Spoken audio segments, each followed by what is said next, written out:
just to get the ball rolling. Roll your balls. Wow, that was 7 seconds, Barb. We lasted 7 seconds on the stream before you made a sex joke. I'm impressed. New record. That is honestly a new record.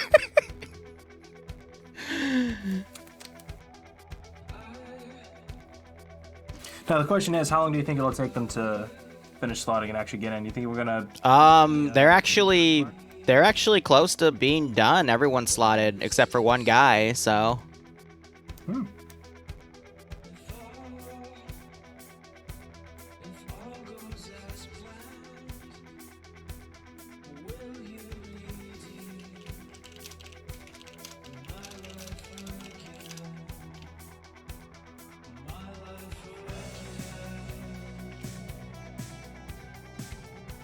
Oh, this is also the first stream with my new internet setup. You ever heard of the PowerLink stuff? No. I don't understand how it works, but essentially sends your internet connection through the power lines in your house. It sounds like too good to be true mumbo jumbo bullshit, but it's actually working. It's not quite as fast as my previous setup, but it's a lot more stable. Like, I'm not dropping anything. As I say that, I just dropped 600 frames. But, it is noticeably more stable. Maybe.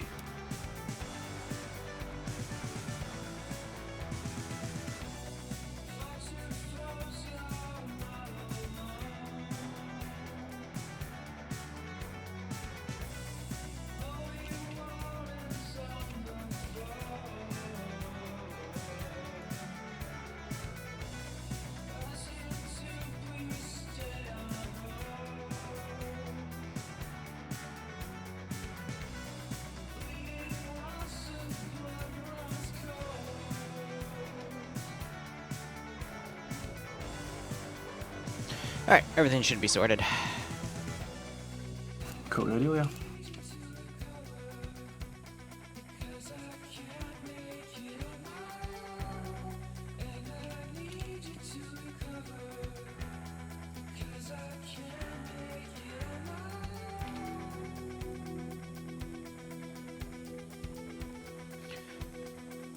Alright, chat, how are you guys doing? Wee Woo here.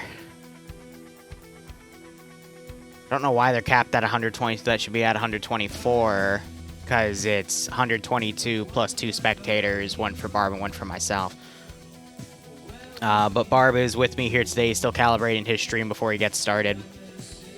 And yes, actually, here, let me actually check if the Friday Night Fight command is still linking the,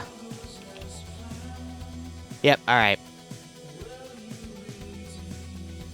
So I can't say for round 1 they're going to accept more people because we're full, and there's still a few people up in the Centaur channel, but you're more than likely to get in for round 2 and then almost guaranteed to get in on round 3.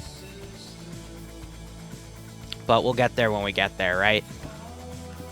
We'll see how this opener goes, and hopefully Barb will be ready momentarily. But how are you guys doing? It is a lovely Friday. Get to see some more One Life PvP action, and I hope you all enjoy it with me.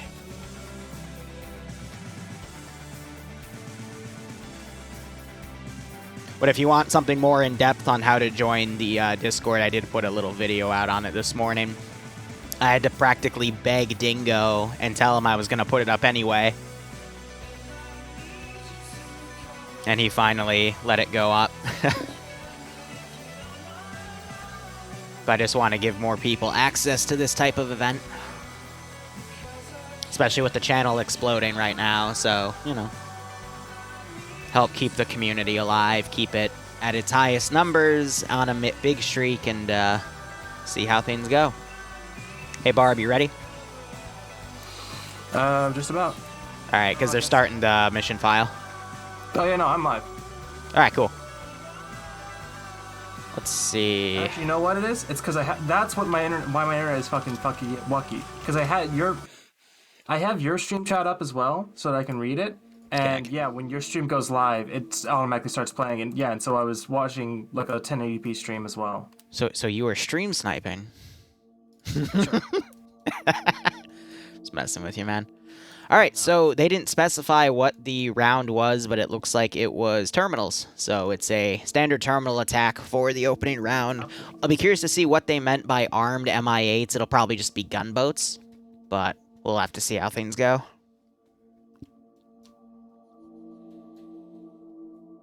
Overall, pretty decent AO. You got Zub close by, but this is all of the flatlands north of Starry Sobor, so... Gosh, my first memory of this area actually was Arma 2 DayZ mod, looking for chopper crashes. Way back when. A lot of people came into Arma through that mod, and I was one of them. Absolutely. I think, yeah, that actually... back Operation Arrowhead, DayZ on just the mod for Arma 2 OA, that was my first thing. I'm pretty sure because of Frankie. Yeah, a lot of people came in because of Frankie. I didn't even play it that much. I played it like 2 nights, and that was it with a buddy. But I tried it. That's how I got the little prick. And then I found you, and that got me into Arma 3. I actually had Arma in my library for the longest time, and after finding you, I went, hey, that's neat. I'm gonna try that. And look where we are, 2 years Look where we are. Yeah, me sitting without pants on with a suit and tie and a balaclava and a patch on my forehead that says Ara Ara. Well, Going into the match. I don't think I needed to hear all of that, but alright, let's hit everything here. If your settings got reset, make sure you go into add-ons, client, all the way on the bottom. I think it's TFAR global settings, actually, to hide the bottom right.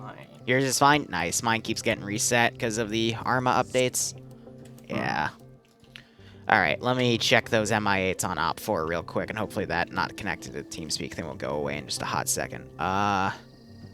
They have no pylons, but they are the SH models, which means they have multiple... Yeah, they've got a left side gun and a right side gun and a front gun as well, so... someone in chat asked why I call it a gunboat. I don't know, just playing other video games such as Homeworld and... I want to say Star Wars Empire at War, and they would call their vehicles with just a bunch of guns on it gunboats, and it just, you know, radiates with me to call it a gunboat. But you can call it a gunship if you want. Just, like, when I say gunship, I would think that it's, like, the pilot and the co-pilot have control of the weapon pylons, but a gunboat is literally someone's driving the boat and everyone else is on these little guns on the side, you know what I mean? So, that's just how I call it, but anyone's free to call it however they want. But otherwise, let's do a roll side breakdown, and then we'll do an AO breakdown. Huh? Did you hear what I said? Yes. All right, so I will start with Op4. Op4 has 2 BTR-80s, no 80 alphas, unfortunately. 3 Gazes, and they do have the slightly smudged windows. I don't think they're the bulletproof ones. Barb, can you speak on that? I actually don't know for sure either. They don't look thin enough to be they don't look thick enough to be bullet. Yeah, and we've seen in the past like a single 7.62 will go through and kill them, so I don't think that's the bulletproof version. The trucks, we do have the cloudiness on the glass, so I'd assume this is the bulletproof one. Yeah, and these are the ones with the roof hatches where you can twist your spine 360 degrees around. Yeah. You'd have a little bit of protection with a exposed gunner. But otherwise, the faction itself appears to be your standard Op4 Russian faction. So you got 5.56, 7.62 for the squad machine gunners and the weapon team machine gunners. RPG-42, who is going to be utilized this round by Pointman, one of the guys you commonly see take that role.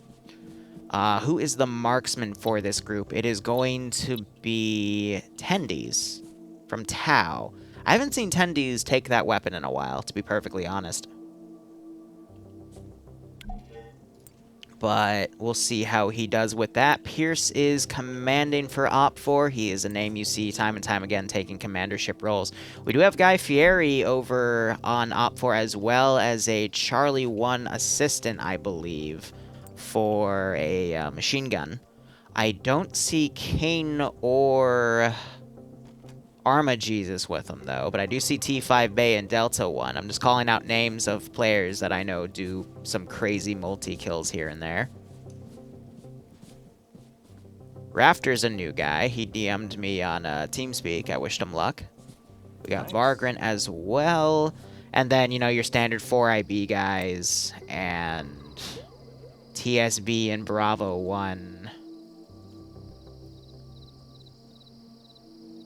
But other than that, it's a good roster. Don't get me wrong, because, you know, I see names like Stanners, we have Cheese, Bassbeard Flying, Clown as Charlie Squad Lead. It's a good mix. Super Red 4. WCR, those are new people who I've not seen before. We also... I wonder if he's in here... Blah from TMTM was asking me some questions about FNF, and he said he was going to try it out. So maybe he'll be... I see you, Combo. Don't worry. I wish you luck. We'll see. For round 2. He's a great guy, great mission maker, and just a great person, so I'd love to see him try something new with this. Definitely. All right, but otherwise, it's a strong attack force with a 20% numbers advantage on 124 slots. That would mean they have about... 55. Well, that would actually be like 70-ish. For a 20%, that would be about a 70 v 50, no? I mean, closer to like 68 versus, but plus the extra 4. I'm going off of what I saw. Hold on, I can fix this real quick. I can just go back to the role selection screen, and I can tell you that it is, in fact, 66 out 4 versus 55 blue 4. So, all right. Fuck you. I'm right. All right. Yeah, no, that's about a 10-person number advantage on Op4 there. Regardless, let's shift over to Blue 4 here. You know, I'm gonna do a music change real quick. This is sounding a little too casual for me. Listen to Homeworld all the time. We're gonna do Beast Battle instead. Get us in the mood for some combat here. Yeah, I normally play Homeworld Tutorial, but I'm feeling it's too casual for me for this. So let's, you know, for our first round, I'm going to move it into Beast Battle from Cataclysm. But anyway, Blue 4 appears to be our standard Marpat Woodland that we see. I'm not going to lie, I think out of all the rounds we see in Friday Night Fight, the most common you see is Marpat Woodland versus Op4 Russian EMR. Wouldn't you agree with that? So I say that again? I was talking to chat. I would say the most common round you see done in terms of factions in Friday Night Fights is EMR Russians versus Woodland Marpat US. Yeah, either Woodland Marpat or Multicam. But yeah, NATO versus Russians, that's generally the two sides that we see so most of the time. And they're doing that mainly for balance purposes. They don't want to do too many things that are just wacky or, you know, goofy. The Serbian stuff that we saw for the past few weeks was pretty much the extent of that. Just a bit of creativity, but still very balanced. And, you know, they're still just trying to keep... Their main thing is going to be maintaining that balance.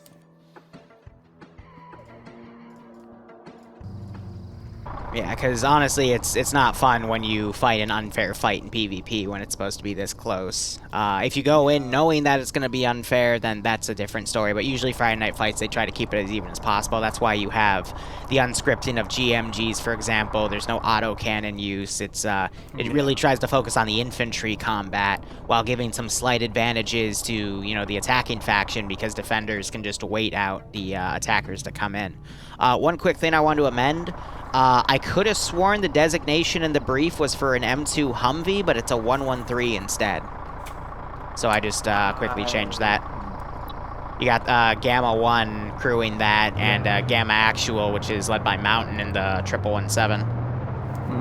And yeah, speaking of which, we're, you know, rescripting GMGs. The 1117 does have its 40mm replaced with a 240, so it has a Yeah. HMG and an LMG. All right, well, I guess maybe an MMG. It would be 7.62 would be about an MMG because 5.56 is usually an LMG these days based off of the caliber there.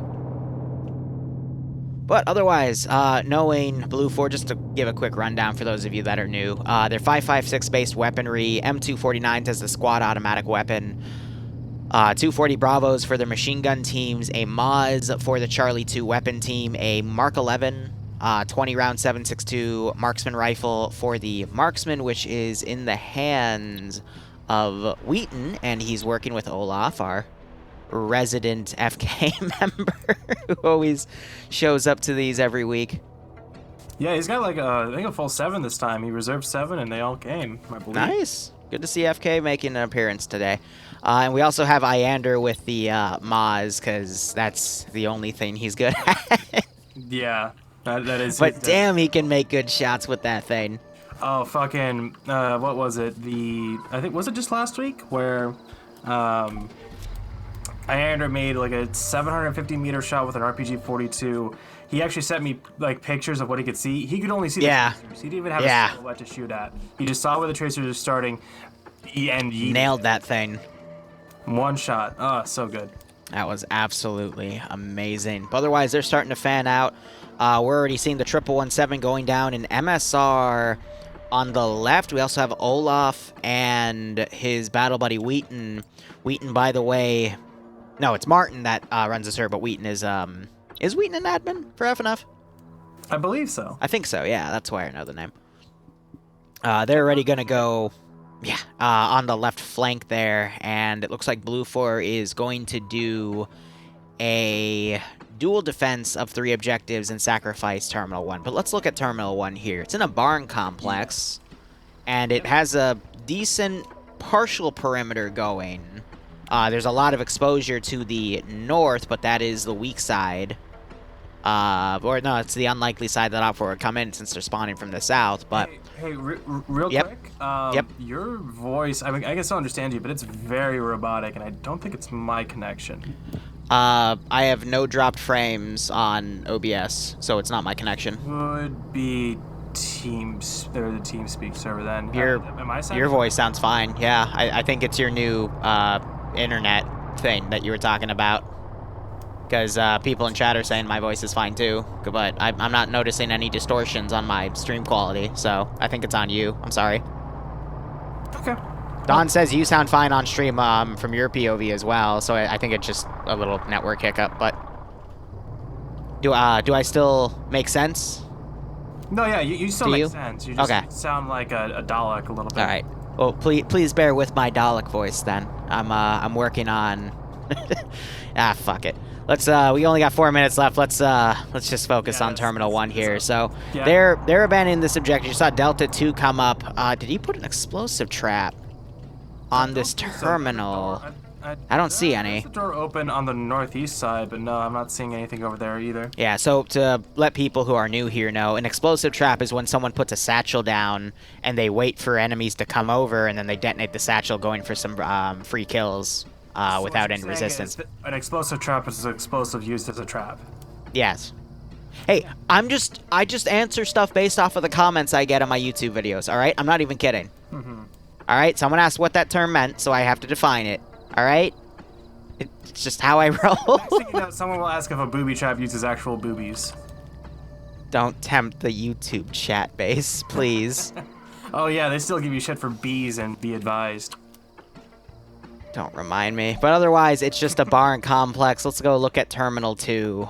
Terminal 2 appears to be at the heart of Starry Sobor, and they've added a custom interiored factory complex from, I think, Livonia is that asset. And they've also built up a bunch of HESCO defenses on the southeastern side, but I don't see any additional defenses built. It's always worrisome when you have a defensive line like this, because if the enemy notices it, they can easily just go around and outflank it. But I do also notice Bravo is in a single Malden bunker building, and they also have an M2 up there with them. So a single bunker, oh, never mind, they just deleted it. Okay, so what that is, by the way, it's Ace Fortify. The defending faction can build stuff within their sector until the round officially begins after the 15-minute save start, and they only have a limited amount of points to utilize. So I think Blue for Bravo is going to rethink this position, that or they're going to rebuild a few things on it to try to have a full squad. Yeah. Work there, but yeah, they do not have a lot of time. I'm also noticing they're putting a few more Hescos down on the northeastern side of the complex here, and they're also putting up some sandbags. So they're really banking on an attack coming from the southeast, which, you know, I guess that makes sense because that is the MSR into the AO, but that is probably not going to be the MSR OPT4 uses because the actual MSR, which actually, in this case, it would be an SSR into the AO because it's the smaller road, but that takes them up from the southwest where Blue 4 Bravo is trying to set up an Overwatch position. So, I don't know. I think we'll see some good CQC fighting in here since Blue 4 is trying to maintain a defensive line in this town. What do you think? I think this they should need to. Well, we do have Scandi Recon up here by Terminal 3, the crash plane. So this could be interesting. I do like the environment. MSR means main supply road. SSR means side supply road. Or route. Road or route. But yeah, I feel like this one needs to be the one. And Winter21, thanks for the 30-month resub. Barb is still in the basement. That is where he will stay. Hope you keep enjoying the operations. Hope you get a kick out of this. They're on. But yeah, I think the using the plane and these town of Starry Sabor, this big suburban area, I guess you could call it. Lord, I'll see if we can talk about that after the rounds. Two places for defense. I'm surprised they went back to Terminal 1, but they could make it work. My only concern would be that it is kind of in a divot. Everything to the south, southwest, and north is kind of, you're looking down on it. So they have a natural firing position from outside the town to make a base of fire. But we'll see. So, real quick, just to speak on Terminal 3, it's literally just a crashed C-130 in the middle of the woods. I really like the attention to detail where they cleared the trees out and then added a bunch of wrecked trees to kind of show it. That wingspan would have taken out a lot more trees, but hey, the effort was done there, and I can appreciate that. But the defense strategy just changed for Blue 4. They're going to try to hold all three objectives at the same time while they're sending out offensive vehicles on both flanks far, as well as the Overwatch team to Hill. There's a name for that, Vernisk. I'm going to call it, but that's okay. No, Versnik. That's it. At point 340, and they're going to watch on the southwestern side. We already have one MI8 starting to come up that has TSB in it as they push up from the south. They might get engaged. And OPT4 it appears to be going for... I don't know. Some of X-Ray just dismounted... Oh, because they wrecked their quad bike and they're getting in the truck instead. So no, they're OPT4 is going to go for a massive left pull here as an MI8 flies up and is going to land right next to Terminal 3. Iander is around this spot, but I don't think he's going to have a good line on here. This might be a... You hear it. Nope, that's a legit landing. They're fast dropping a Bravo fire team. Not a lot. So, who is this here? This is Sam DeVincer Dutch. This is TSB coming down here. Prozy's still in the... Well, that's still in the helicopter. But that's very risky to dismount right next to an AO that Blue 4 could have fortified. I think OPT4 is trying to test the waters to see if Blue 4 has any free objectives that they can take quickly, because these are 50-minute rounds. Blue 4, though, doing a unified defense of all three objectives is going to help defend against this type of action, but at the same time, the one worry that is with this objective... Sorry, I was getting a sub. So, all right, let me reel it back. OPT4 keeping all their forces together here, though it looks like they're having some issues transporting up the road, so that's going to eat up the clock. If they keep all their forces unified and smash objectives one at a time, they can easily steamroll against a weakened, a reduced Blue 4 garrison. And as long as they are quick and effective, they can easily get all 3 objectives and encounter minor resistance. Blue 4, on the opposite hand, though, is going by spreading their units out across these 3 objectives to try and stop Op 4 long enough so they can win by time. Because this strategy you never use to wipe the opponent. You are literally fighting for time at that point and hoping that one of your guys can get a lucky multi-kill that'll shift the tide of power here. But I think right now it's going to work a little bit in Blue 4's advantage because Op 4 is really struggling to climb this hill and have done an unintentional force split, as well as all of their major vehicles, their BTR-80 support vehicles are out of position.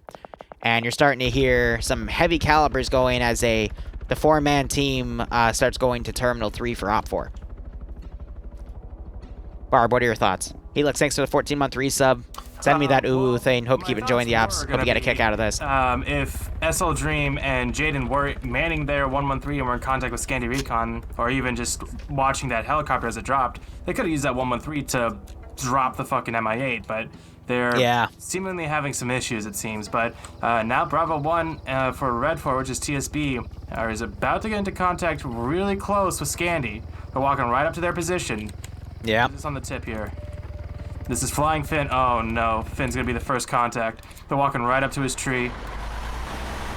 I'm not sure if he saw him or not. And they walk right past him. He blends right into the dirt. Nope. Wow. Oh! That was comedic. They turn around to look at each other and Finn just drops them. Now open up with an MMG.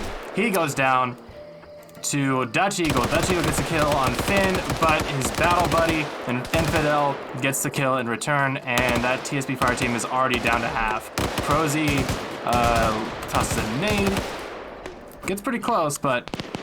So, we do have to say, as a disclaimer, TSB and Scandi Recon know each other's tactics because they all grew up in the same community where we teach them all of these tactics. We just had an RPG fire over. Yeah, went way over. Didn't hit any trees and sailed straight into the next town, ruining someone else's day. I think Prosy was using that as a shock weapon to try to conceal him because he was crippled. That's going to buy him a few seconds as they pulled back because Blue 4 is now, instead of sending forces up, they're going to hold still for a second because they are the defending force, but they do, when I say they in this case, TSB's Op 4 group here needs to pull back quickly because Scandi is very, very quick to send maneuvering teams, and that's exactly what's starting to happen on this eastern flank here.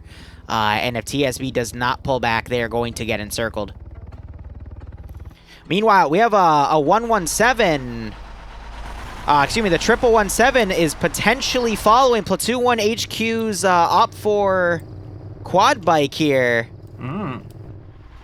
Except they broke away, so maybe they actually don't see it. Blue 4 is just being told to pull back to Terminal 1 ASAP. I thought they were in pursuit, but I think they might not have seen him. G-Legs, either he didn't see him or he lost him somehow, because he's scanning... Hey, Larry, hope you're doing all right with everything, man. To their 1. Thanks for the T3 sub. You don't have to maintain that, man. You can just let it go for a while. Platoon 1 HQ quad bike. I know you're focused on IRL stuff, man. But still, thank you so much. In certain terms. Hope you keep enjoying everything. I hope A-okay. Everything's going A-okay. Ends in 1 month or so? Righto, man. Alright, Op 4 strategy here. They have another small group that was deployed to the southeast of Terminal 2. Again, they're going to push that in to do a feeler here. TSB, that 2-man group is in trouble. They're prone and they're about to be walked up on. Yep, Nemi, I think, just saw him. Yeah. Yep, Nim sees him. She's calling it out. Yep. Getting a good shot. She sees him moving in the grass. That's... Misses the headshot barrage. Yep. Gets the other one.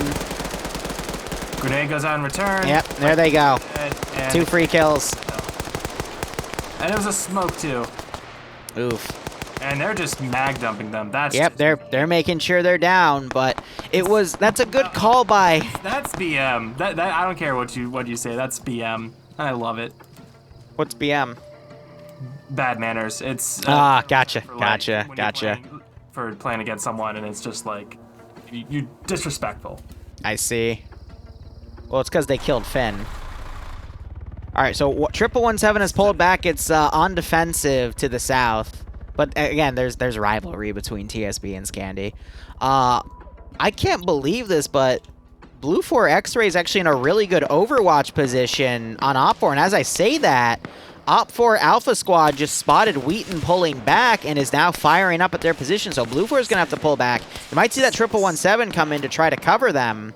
And then again, that other 4-man team might try to test Terminal 2, but I like Op4's strategy of how they're trying to send a few guys to check which terminals are free so that they can cap them early on, but they haven't realized that Blue 4 has decided to do a unified defense plan, which that's not really predictable because usually you see... Yes. Yeah, you usually see, like, one of them get abandoned. Yeah. Low pass over Starry Silboard there. I thought he was going to hit the fucking chimney, to be perfectly honest, the smoke chimney. I gotta say, I am pleasantly surprised that people aren't just wildly shooting at the MIA. And as I say, that 1117 opens up, but that's passing low and slow. Yeah, that first hit did just hit something in the 1117, excuse me, the engine's dead. Engine's dead.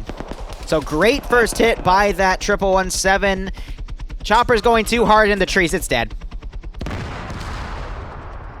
No symbols. That is pilot and potentially co-pilot KIA.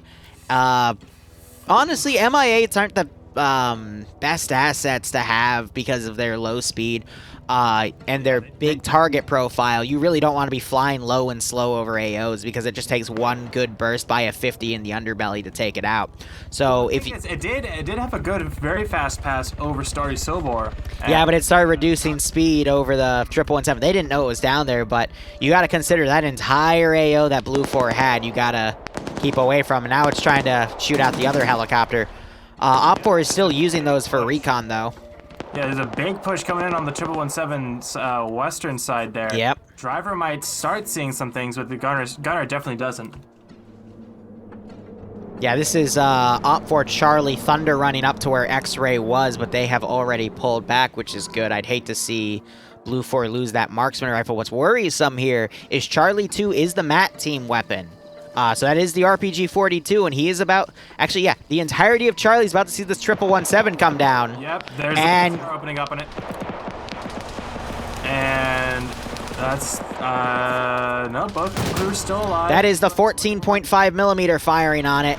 And instead, the 1117 stands firm while the BTR-80 is caught reloading. Yep. That 1117 is doing a really good job leading that BTR, but here's its sister. Gunner is dead. Or sorry, he's down. Gores, the driver, is dead. Holton, the commander, is still alive. But yeah, that BTR definitely had its teeth. Yeah. The 117 or 1117. The 1117 is slightly more armored, but its gunner is dead from that other burst. So, you know, it was a bit of an even trade there. Gunner for gunner. Commander for the BTR is also wounded. Oh, but sure. what's really good about this for Blue 4, though, is they're using a vehicle asset to stall the push of Op 4. Yes. And at least knock out one of their assets temporarily until someone can go up and apply medical, though it looks like he woke up because I'm seeing symbolism on that vehicle. Yes, he did. All right, so they'll start bandaging him. So that's the thing, is it's not quite an even trade.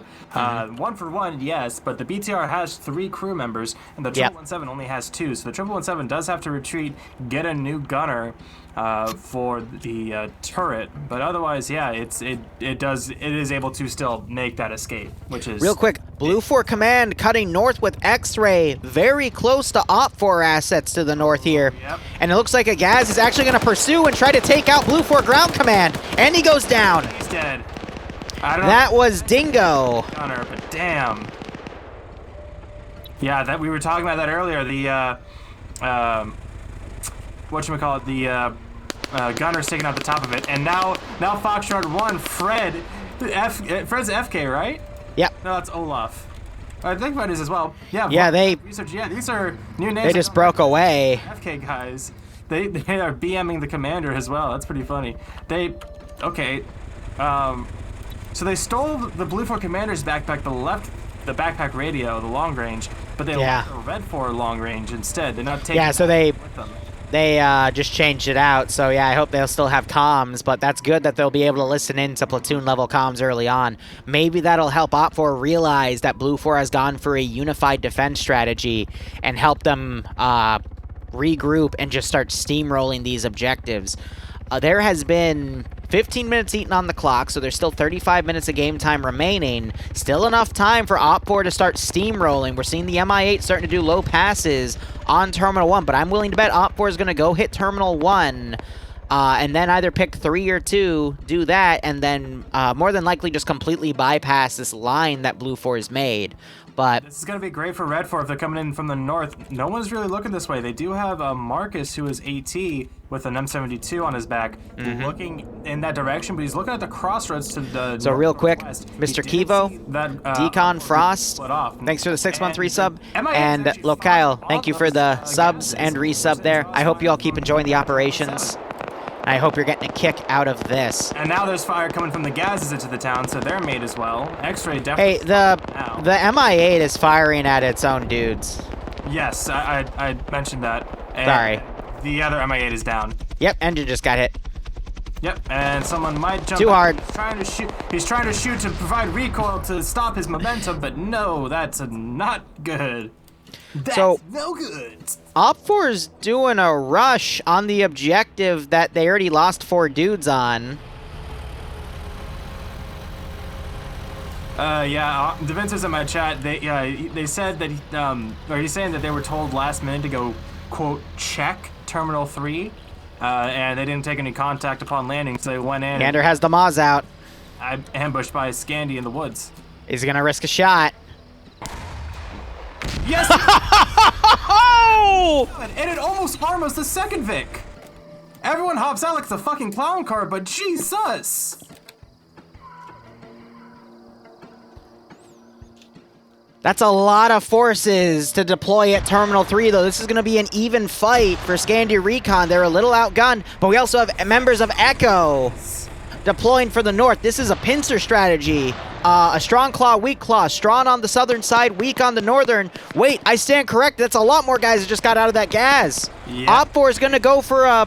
Knowing that the Blue 4 is doing a unified defense, probably because they stole that command radio, they now know that they can rush these objectives with larger-sized forces using their numbers advantage, and they might be able to wrestle out 2 objectives at once, which is going to greatly weaken... Definitely. I'm seeing Blue 4 and OPFOR going down at the same time here. Bacon is as a stolen PKM.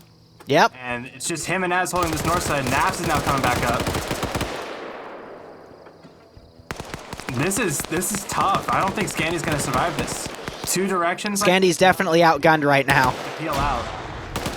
That's essentially 2 squads bearing down on 1. Lots of explosions going out.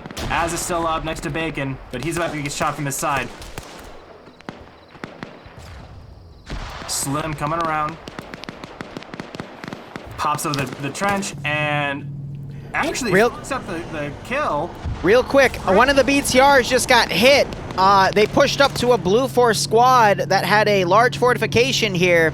And the other BTR has its commander down again, who I believe was the gunner. So at least they're stalling OPFOR on this other push, but Blue 4 is going to have to really struggle here to keep alive. Losing fight. Yeah. Az was able to survive and take down 1, but then he just gets overwhelmed. Yanni doing a spray to stop some of the OPFOR push here, but he is shot in the back of the head by Platoon 2 HQ. Yep, Tau Tree there. I really do like seeing, normally in FNF, you see the platoon leads, the platoon HQ squad stay away from the main fight, and the commanders stay away from the main fight. I've noticed that for OPFOR, they've been committing everyone, all of the HQs and both HQs, excuse me, and even command is on the front line on the western flank. So they're really trying to use every man that they can, and Scandi Recon is down to 1 guy. Yep. Who is doing his best to fight back to the terminal, but he just gets taken out by Rolo. And if you actually look at the C-130, we have Warlord from Tau caught in the temporal anomaly there. The gravity of the texture. Just, yeah, it's just throwing him around. Yeah. Dog's chew toy. But yes, I don't think he'll be caught in the blast radius of the terminal detonating, but... No. Oh, there we go. Maybe? Figure his way out. He needs to vault out or try and enhance movement onto the wing. Yeah. But yeah, Terminal 3 will be going for Red 4. Great execution of a very strong strategy. That was a very good Thunder Run rush. Absolutely. Especially the direction they Cut came all the way across the north. brought all the attention down to the south. So where that first squad dismounted the 2 Gazes and Iander hit that great shot on the rear one. So it opened up for that second squad to come in from the north. Because of, everyone was looking south. That was a very good strat. Very good play. Absolutely. And honestly, Op4 didn't really lose that many men over that because, again, they just overwhelmed that position, took out the entirety of Scandi Recon, who I would argue is the best squad right here. Now on the other side, you got a 117 coming up to the smoking BTR rack, and it's going to catch a squad out of position. Oh my god. Where's the AT when you need it? AT just pops out. Misses point blank. Charlie 3 complete. 117 comes. Oh! Someone gets in the BTR. Is it shooting it with the... That's the 762. Needs to open up with the M2. And there it is. I hear the shattering of glass. Oh, but he's actually able to survive so far. Yeah, he just now switched to the 50 cal. And there's an AT hit. No, that was a miss as well. I could have sworn that hit you might be right. No, look at the texture of the 117. It's still pristine. And it has completely shot out everyone in that other BTR. Yep, it's still doing some runarounds, just to be sure. As now Mackie tries to man it as well. And there's the AT hit. The explosion, however, runs someone over. Yeah, 2 people actually, Norton and Foyka for 4AD. But these 2 Blue 4 guys are completely encircled. They're doing their best to throw grenades. Can they get rid of... I don't think so. Great shrapnel. Another smoke grenade coming out. Great job by Clown getting on top of that vehicle so he can see above the grass. But, wow. And also the BTR got flipped. I don't even know how.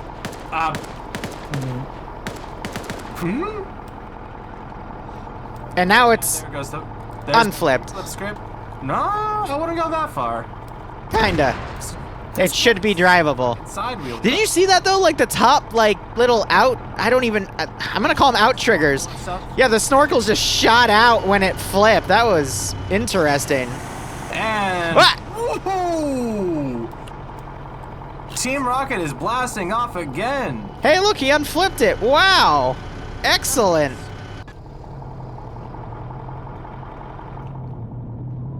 And it looks like Blue 4 is abandoning Terminal 1 and committing all of their forces to Terminal 2. This is going to give Op4 a lot of time to attack this position, let them get time to move Op4 X-ray to recon it out.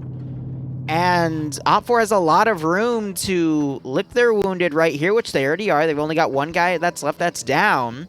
And they're just planning their attack. However, they are in the open. If someone on Blue 4 sees this large group in this open area, they could start firing with the machine gun and maybe get lucky. Physics, more like Bugix. Jeez.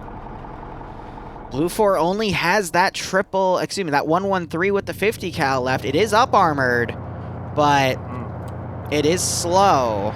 Terminal 1 has been abandoned. All forces withdrawing to Starry Sobor. Last 2 to really be near it is going to be that X-ray team. They did put an explosive trap on it, though. Oh, they did they?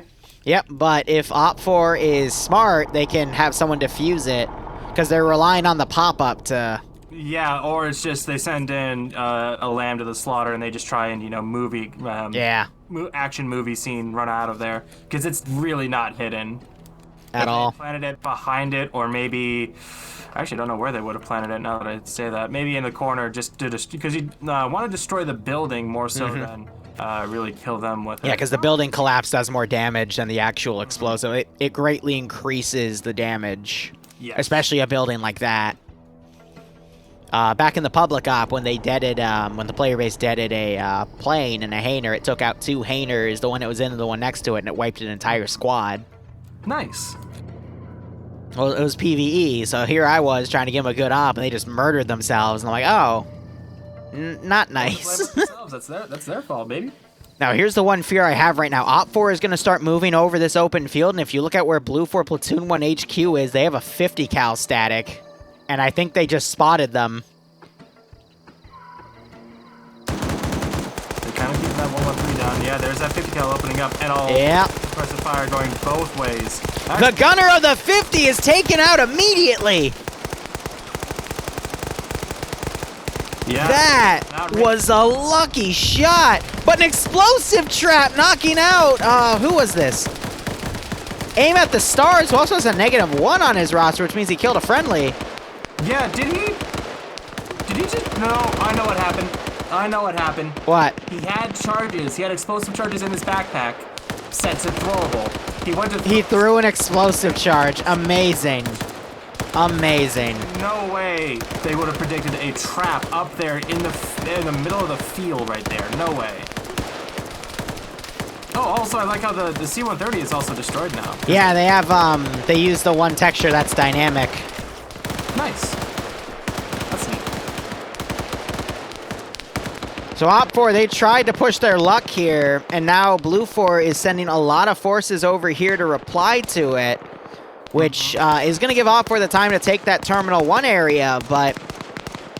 Once that gets taken, though, they're going to shift their positions again and be prepared to defend the northwest. Yeah, Op4 should have been patient, in my opinion, or at least gone back to take the 2 gases they still had and ferried everyone to a safer vector, because this is just going to allow Blue 4 to commit some forces to stall Op4's advance right here.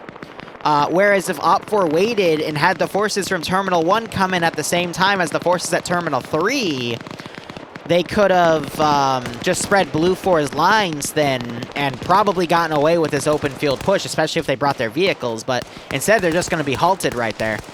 Now here's something interesting. Blue 4 X-Ray. Another Blue 4 guy down. Taking the time. Oh, shit. Taking the opportunity, Wheaton there with the Mark 11 in a very powerful scope, getting some decent shots, landing pretty close to people. Doesn't have any kills yet, but he's using the chaos of the firefight to pick people off.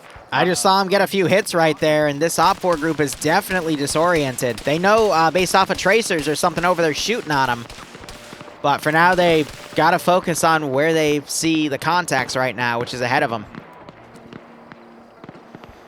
But Wheaton has a really good position. He's also prone, which really helps stabilize his weapon. But because Op4's slightly uphill, he's going to be able to see through that grass and get some pickoffs here. BTR coming in from the north side of Cabanino, Terminal 1 area. Wrapping around, so it might getting some more impacts to support that Redford force up there. If it, if they're able to communicate, it might go hunting for this X-ray team as well. Wheaton just took out the team leader of this group, and now he's shooting at the guys trying to bandage him. All right, they were able to get him back up, but that group needs to move around, and that BTR instead is going to go down the MSR. And we're seeing Op4 shooting at their own guys. Charlie 1 just bad fragged himself, and their machine gunner is firing Alpha 1. No, Alpha 1's firing grenades back. Good old blue on blue. Alpha 1? Really? Yeah. Alpha 1 for Op4 is engaging. So Charlie 1's machine gunner started engaging. There goes the explosive trap. I think it was too late. Already 10 seconds off the clock. Yeah. I think anyone was ready for it. And now the BTR is driving in between them to try to get them to both stop. But yeah, no, Charlie 1 engaged with their machine gun. And then Alpha 1 countered with their grenadier. Yeah. Silly goobers. Alpha 1 fired on Charlie 1 because they were in the defenses in those fortifications there. But no, the other way around, I don't really get it. So thankfully, Blue 4's line to the north is forcing the Terminal 3 Op4 force to consider pulling around the flank where there's these lines of trees that they can move up on.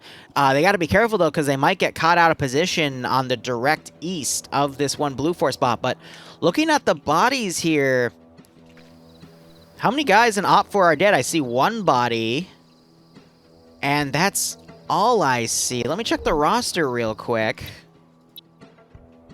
Have some members of Foxtrot 2 that died on the dismount of the Vic to Scandi Recon, and then a few extras that were killed in the actual fight. But where's Aim at the Stars? Because I'm trying to see where he died. Just to the south of the C-130 wreck. I'm going to retract my statement about Scandi Recon. They actually got a lot more kills than I thought they did. If you count the skulls, there's at least a good 6 to 8. And I think the only person that died was Aim at the Stars because he misfired the satchel on his own position. There goes Terminal 1, but... What are you talking about Scandi? Scandi was... what? Okay, so I was checking the roster for the Terminal 3 Op 4 force to see how many guys they lost in the firefight with Platoon 1 HQ, and as I was counting the skulls, I noticed that there was actually a lot more skulls of Op 4 guys that died around Terminal 3, not counting the 4-man Op 4 team that went there previously. So Scandi Recon actually got a lot. I mean, Yanni's coming in to say they have 11 kills, minus 4 from that original 4-man team. It means they got 7. So they traded pretty evenly there, all things considered. But if you look on Platoon 1 for Blue 4, you're going to see 3 bodies. One from a 50 cal, which they've actually moved, but the 3 bodies are all really close to each other. So Op 4's been doing a much better job of keeping suppression going out, especially with those 7.62 machine guns. Yep, give me the however. Platoon 2 HQ, Delta 2, and Hotel trying to move to the south and reposition. They got their maneuver caught out by that Platoon 1 HQ group up on the hill, so now they're taking some pretty debilitating fire again. But I don't... That's what I was worried about. Yeah, I didn't see anyone drop, though. Definitely no stars, but we're seeing Op 4 X-Ray also coming to reinforce this Op 4 push around. Delta 2 needs to continue pulling their guys behind this next tree line here because we already have Collins, who has taken Eander's AT weapon, and he's on 2 kills himself, to come down right here to kind of close the distance to those Blue 4 guys. Meanwhile, Op 4 is pushing more forces with their vehicles, and I did see Blue 4 Bravo 2 move that M2 that they had to now engage Gamma 1 and Charlie 1 as they try to use this BTR they had unflipped to come down the MSR, as that M2 is trying to put shots in it to stop it. And I think Killer just got I know, the one body's the guy that jihaded himself. 4-9 just off the shoulder. I thought I saw two triangles, or 2 markers for Red 4. I'm only seeing 1. You got Martin, real quick. Blue 4 X-Ray. Martin is turned over, and he's starting to fire at Op 4. I gotta cut you off because the BTR is now doing a thunder run to the north. You're right. Silver running to the back end of the. Lot going on. Stop behind some trees. Does it have infantry? And it's 18. It just got 18, but it's not cooking off. Now it's cooking. There, it's gonna cook off. That was an M72 law by Marcus there. Now he's trying to pick off some of the guys dismounting, but a great smoke screen deployment by that BTR before it cooks off. Yeah, it's cooking off. Guy inside is gonna die. But that, Sideways doing his best to try to get up to pull him out before it cooks off. He only has half a second. 2 seconds. There we go. Yeah, if that explosion doesn't let people know, then that smoke screen definitely did. So all that attention now, that 113 needs to get remanned. It's sitting there behind the green 2-story. They need to remand that and start hitting people with that. So lots of smoke's going off to the north. This Op 4 push is going to start putting pressure on Blue 4's northern force, which is putting pressure on Op 4's northern force. That's going to force Blue 4 to pull some of their forces back, which might allow enough wiggle room for Op 4 to get this northern force in. This is going to turn into a full encirclement at this rate. And Blue 4, we still have about 23.5 minutes to hold. I don't think Blue 4 is going to be able to hold out for time. They're going to have to get lucky with some multi-kills here. Yeah, if they're able to wipe up this BTR party and take, kind of hold off the northern side, the stuff coming in to the northeast, to the east is very much, it's pretty sparse. Yeah. So I think if they're able to hold off this attack that they got right now with this group coming up to Hill 355, and between that and the small lake by the MSR, I think they might have a chance to hold this because the Red 4 attack is very disjointed at this point. Yep, Alpha 2 for Op 4 about to come on to Platoon 1 HQ. This is going to get messy.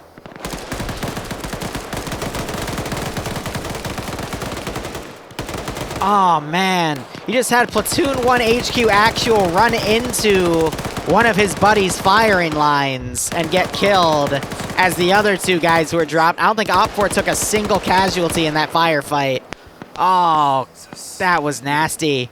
Literally 2 Blue 4 guys stacked on each other as the MG guy double taps them.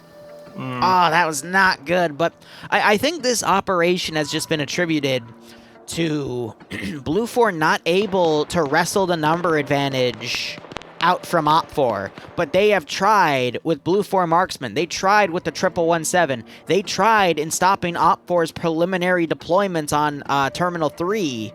It's just Op4 wised up to their plan and started doing this mass push, and I think that's just because they caught an element of command out of position, stole his LR, listened in, got enough information to realize they needed to just do unified pushes or a major a two-way force split just to keep their numbers advantage up and just lightning ball through. Because if Op4 didn't rush to Terminal 3 and instead they took Terminal 1 and then went to Terminal 3, I think Blue 4 would be safe with that time advantage. But Op4 made a decision to split, and now Blue 4 is under a lot of pressure. What's funny? Is lightning ball the other way to say thunder run? Lightning ball the other.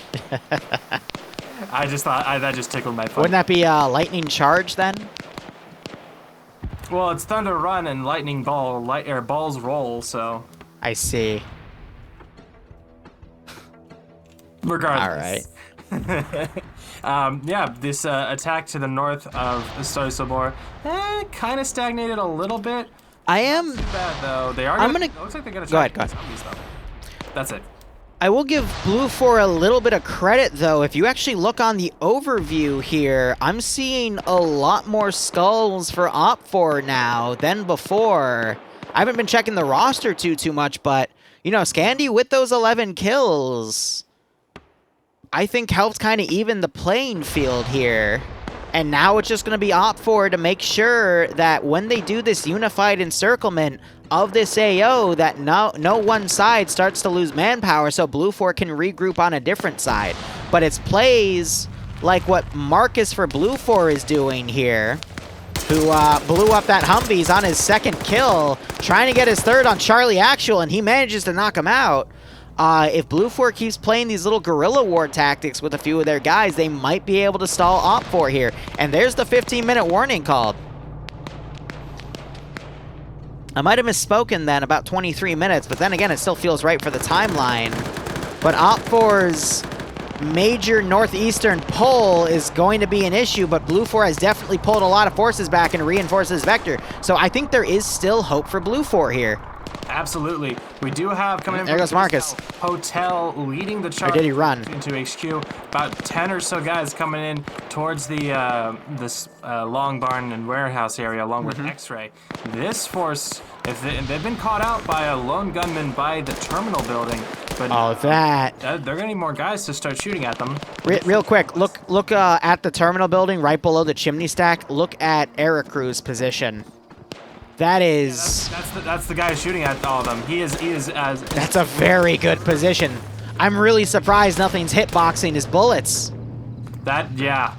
It's Livonian, baby. It's got active hitboxes. The most modern assets we can provide. Exactly. Blue 4 looks like they've... Yep, they've done the pullback order. We're seeing everything starting to encircle on this position because they've noticed this Op4 charge. This is going to be close. I really think so. With the 113 now coming around, looking like it's going to get a defensive position. This needs to be called out that this smoke's coming out to the east. They need to respond to that with something bigger. I think Op4's western attack is lagging because of Blue 4 X-Ray. Martin, who was harassing the Terminal 3 Op4 group, and then he started harassing the Terminal 1 group, has caused a bit of a slowdown here. I'm not sure if he's gotten any kills himself, if I'm to quickly check. Olaf's on 1 kill. It's not Martin, damn it, it's Wheaton. Wheaton on no kills, but just by hitting people, it's been a good harassment. Grabbed another Humvee, and he's running back, running down fences and stuff. He might get friendly. No, wow, that's... I don't know why he went just to steal a Humvee, but... he wanted to pull back from the north, and he didn't want to walk through all that open area. I would have done the same thing in his shoes. That's fair. But a very good move to save his skin, if nothing else. So the Op4 charging back in. has stolen an M2 though, and is trying to fire it on the truck, but the shots are lagging behind. Yep. Some more hits in though. He actually managed to get clip a guy. One guy's wounded, another guy appears to be dead in the back. Flux is on the M2. Yeah, he's shooting over at the Red 4 guy. Is that what you were just talking about? Yep. He is on -1 kill though, which is a little concerning. Shooting over. I'm pretty sure he decked a Red 4 guy coming in from the east. Nice. And now you see more. Hold up, you got more blue on blue here. Illegal action. Coda just shot and knocked out legal action. Yeah. That's at least the second blue on blue incident I've seen on Op4, and that is also contributing to Op4's slowdown here on this attack. Oh, I want to see what Blade Midi does. He's got 2 Red 4 right around the corner. Yep. A very tight angle with the M4 on full auto. He's got to fight a PKM, but if he is able to ambush him pretty well, I think this could be pretty good. Op4, meanwhile, a lot closer. Yep. Yep, getting right on top of the objective, but again, Blue 4 is playing these guerrilla tactics with putting 1 or 2 guys in buildings. Major Khan yes. And eliminating Op4's lead element there. That was the guy that stole Yander's Maz. I forget the name already because I'm a scatterbrain. Yeah, same. Meanwhile, Blade getting his getting the kill, and Op4 Banks doesn't notice his battle buddy just got murdered point blank.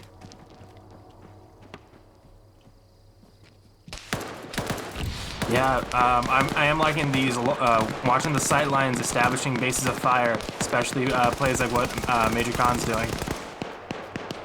But they're getting closer and closer. Still, I think Blade's about to get a 3rd kill.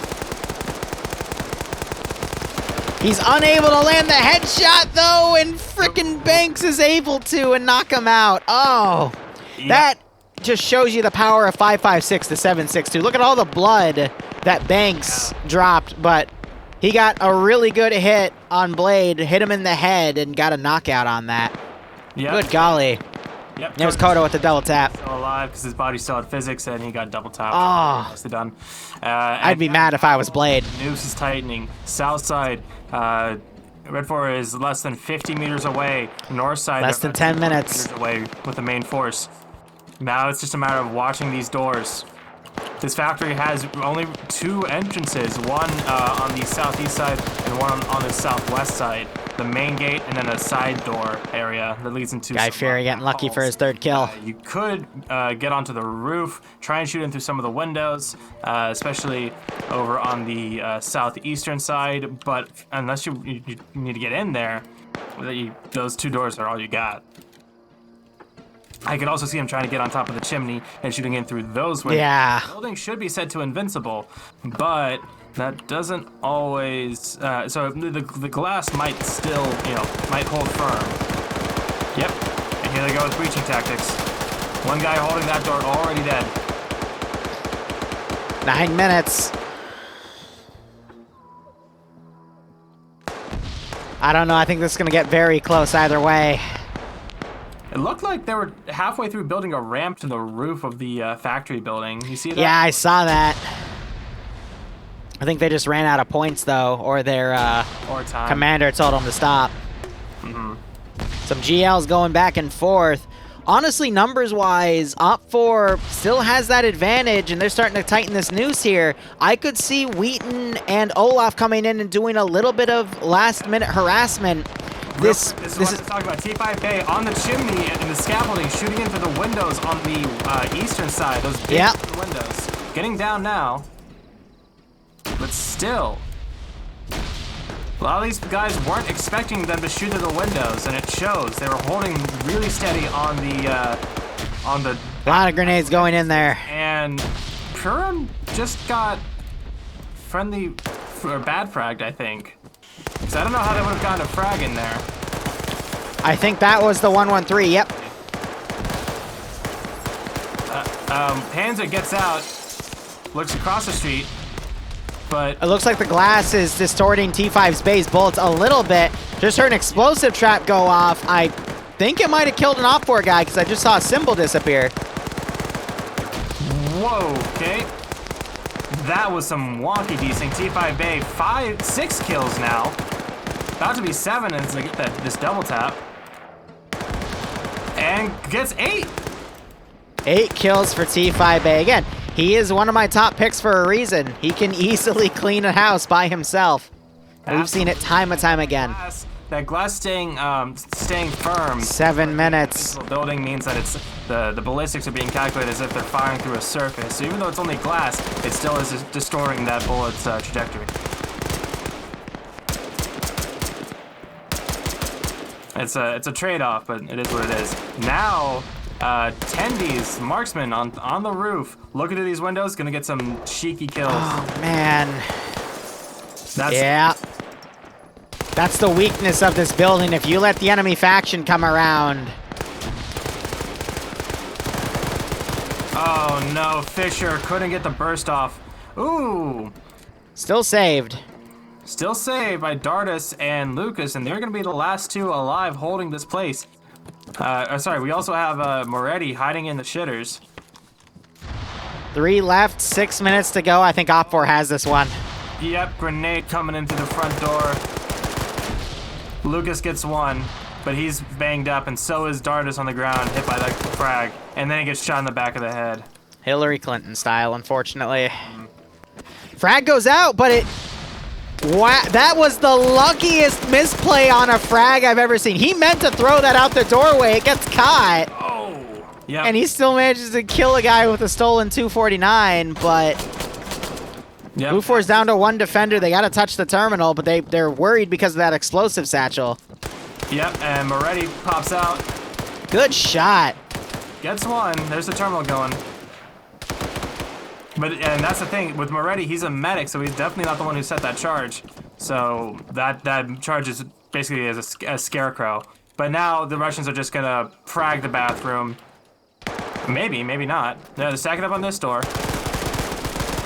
No, they actually... It's a breach. Going to peek it. That was the pilot.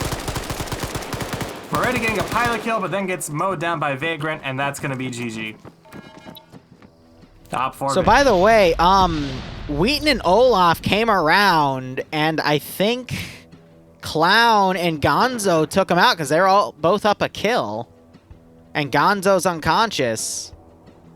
So I think they were able to stop Blue 4's X-Ray team from coming in and getting any kills to harass the rear of Op4, because that might have slowed Op4 down a little more to stop them from hitting this terminal, but... Yeah, no, it's GG. Guy down here, Purim was the last one. He was just down, not dead. There's the last double tap. Yep, and now they're just it's like the bridge scene from the end of Call of Duty 4, dude. Like, yeah. It's just they're cleaning house. Next Zusop is on the schedule. Yeah, I made a schedule on Twitch now, so now you guys know when I'm streaming, and that's only the planned things. I still do a lot of unplanned stuff too. So according to the schedule, it's going to be tomorrow actually. Yeah. At 10 for new community. All right, I'm gonna go This was round 1. And set up predictions and stuff for the next round, and I will be right back. All right. And that is that round done. So I am going to run a few ads. We are going to put fonts back up, and I'll change the command. So give me 1 moment, guys. But I hope you enjoyed round 1 with Barbarian and myself, and I hope to see you continue to stay with us as we go into round 2.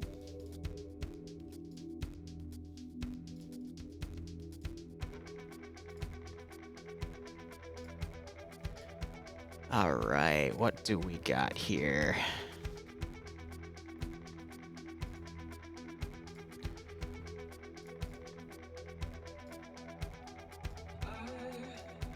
All right, Zargabad. Oh, those are always fun. All right, let me get that changed real quick.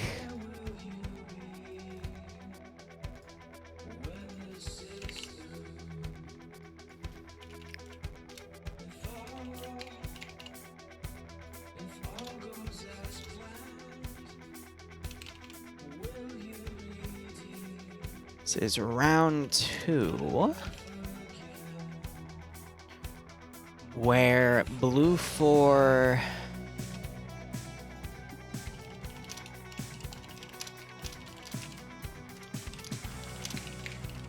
Green 4 as the CDF.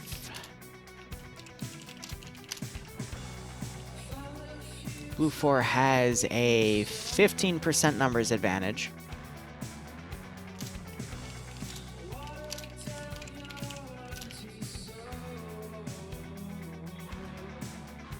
I have no idea what that is. Okay, CGR Cat 1A2. Let's give him a warm welcome, shall we? If I don't know the vehicle, I just give its designation.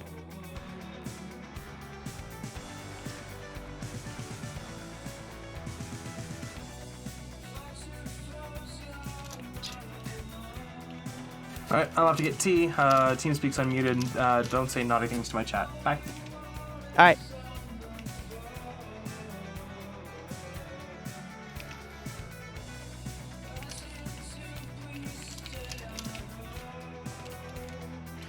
Alright, so that's that command update. I'm going to quickly go on the multi, make sure that everyone is still streaming, and weed out the ones that aren't streaming, because I try to keep everything clean for you guys, but good golly gee willikers, 4, 8, 12, this is 14 people streaming. This might take my computer a hot second to load.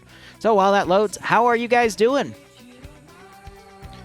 I'm not sure where the AO is going to be in Zargabad, but I do hope we see that, that embassy complex on the northeastern side, just below that big military base. It's always fun to see that. CRG Cat 1A2s or MRAPs? That's fair. Thanks, Iron. Always a pleasure to see you here.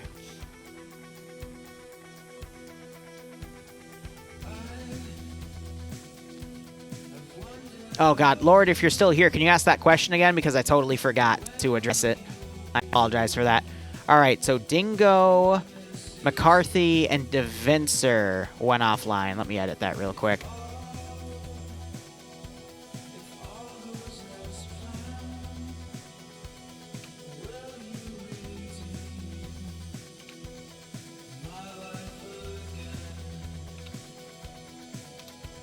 Some people like to just play the first round and then bounce, which is fine. That's why we have more slots ready for other people.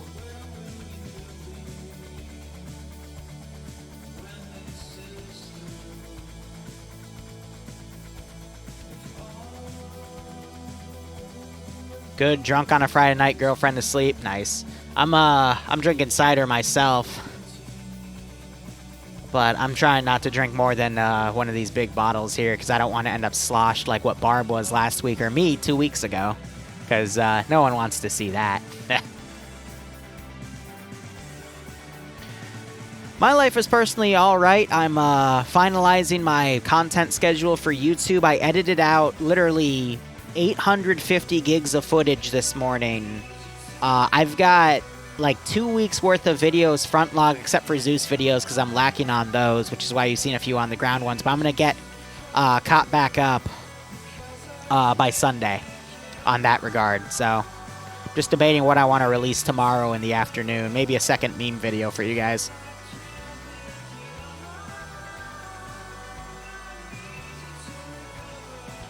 Are the publics open to non-TSB?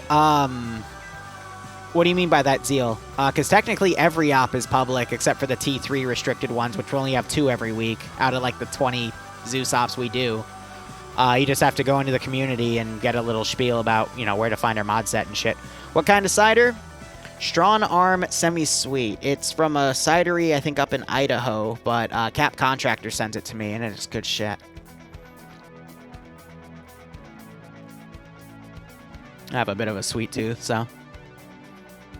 If anyone remembers what Lord Official sent asking, because I remember it was a question, and I just don't remember on the top of my head. Too much stuff went by, but in regards to that previous op, it was pretty much neck and neck. It just fell apart for Blue 4 because they were eventually overwhelmed, and that's one of the weaknesses of that unified defense strategy. Gotta love blue tape. What's blue tape, Iander? Nice AT shot last round, by the way, man. That was a very good one. No mandatory training missions every weekend? No. TSB doesn't... We're not a milsim. We don't do that stuff. It's just come in and play what you want, you know? Have fun. It's your time on the internet. Zeal, you have to at least get T0 to come play, which means you just sit in the help desk, get a 5-minute spiel, and then you're good to go, and you're able to play everything. Blue tape is the thing you oh, thank you, what's that? How are you doing, man? I have no idea what we just came back into, Don. I don't know.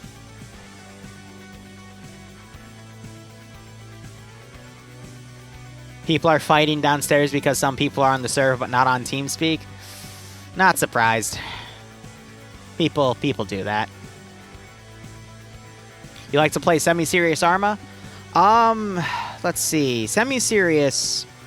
TSB, FK... Though I don't like FK's rule about if you leave an op early because you're not having fun, they ban you for 3 days. That gets under my skin. Paw Patrol, but they're a little more on the meme side, but I do want to do a big advert for them.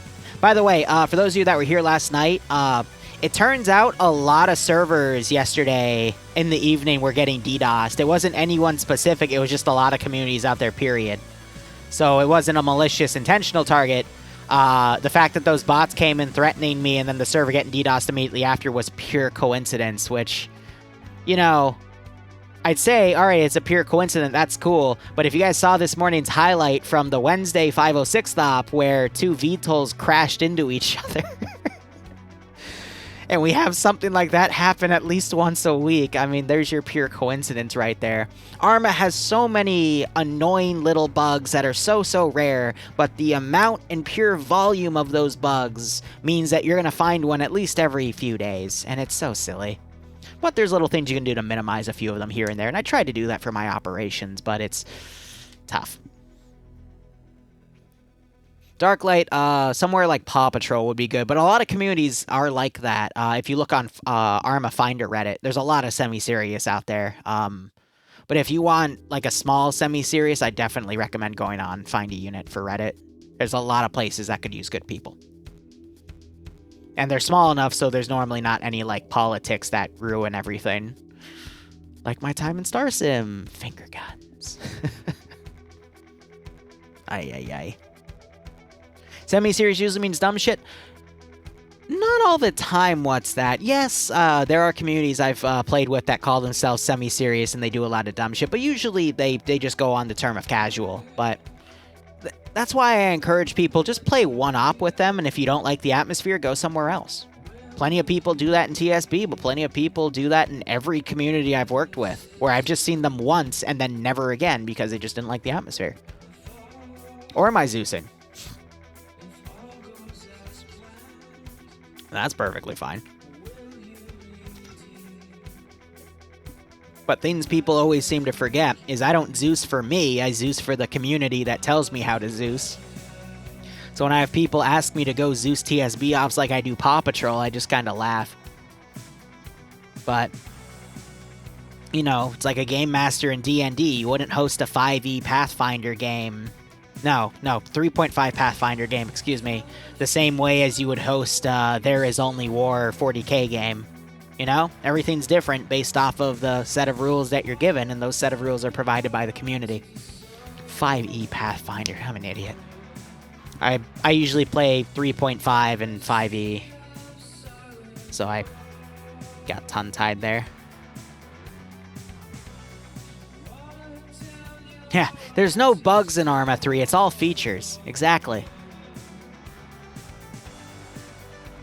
Oh yeah, no, that's a given. If your players aren't having fun, then usually the DM isn't having fun. Now, if the DM is having a lot of fun, and your players aren't having fun, that's a different story. That usually means your DM / Zeus / Mission Maker is being very malicious.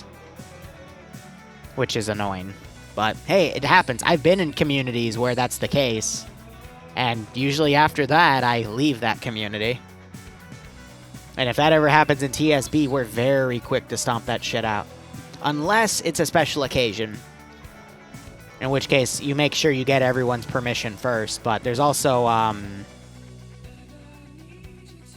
there's always, you know, special circumstances to everything, but that's also because we're all human and there's wide lines for all of that.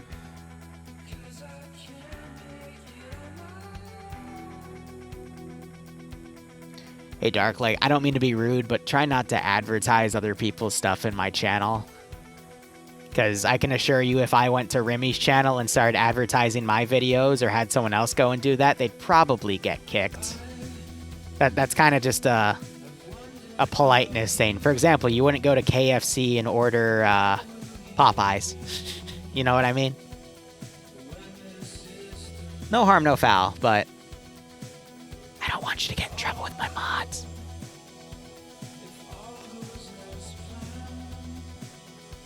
Yeah, you good. Personally, I'm just happy that we're kind of, like, starting last year in 2020, we started getting into a really nice golden age of Arma 3 because the modding communities were, like, on point with all their content releases.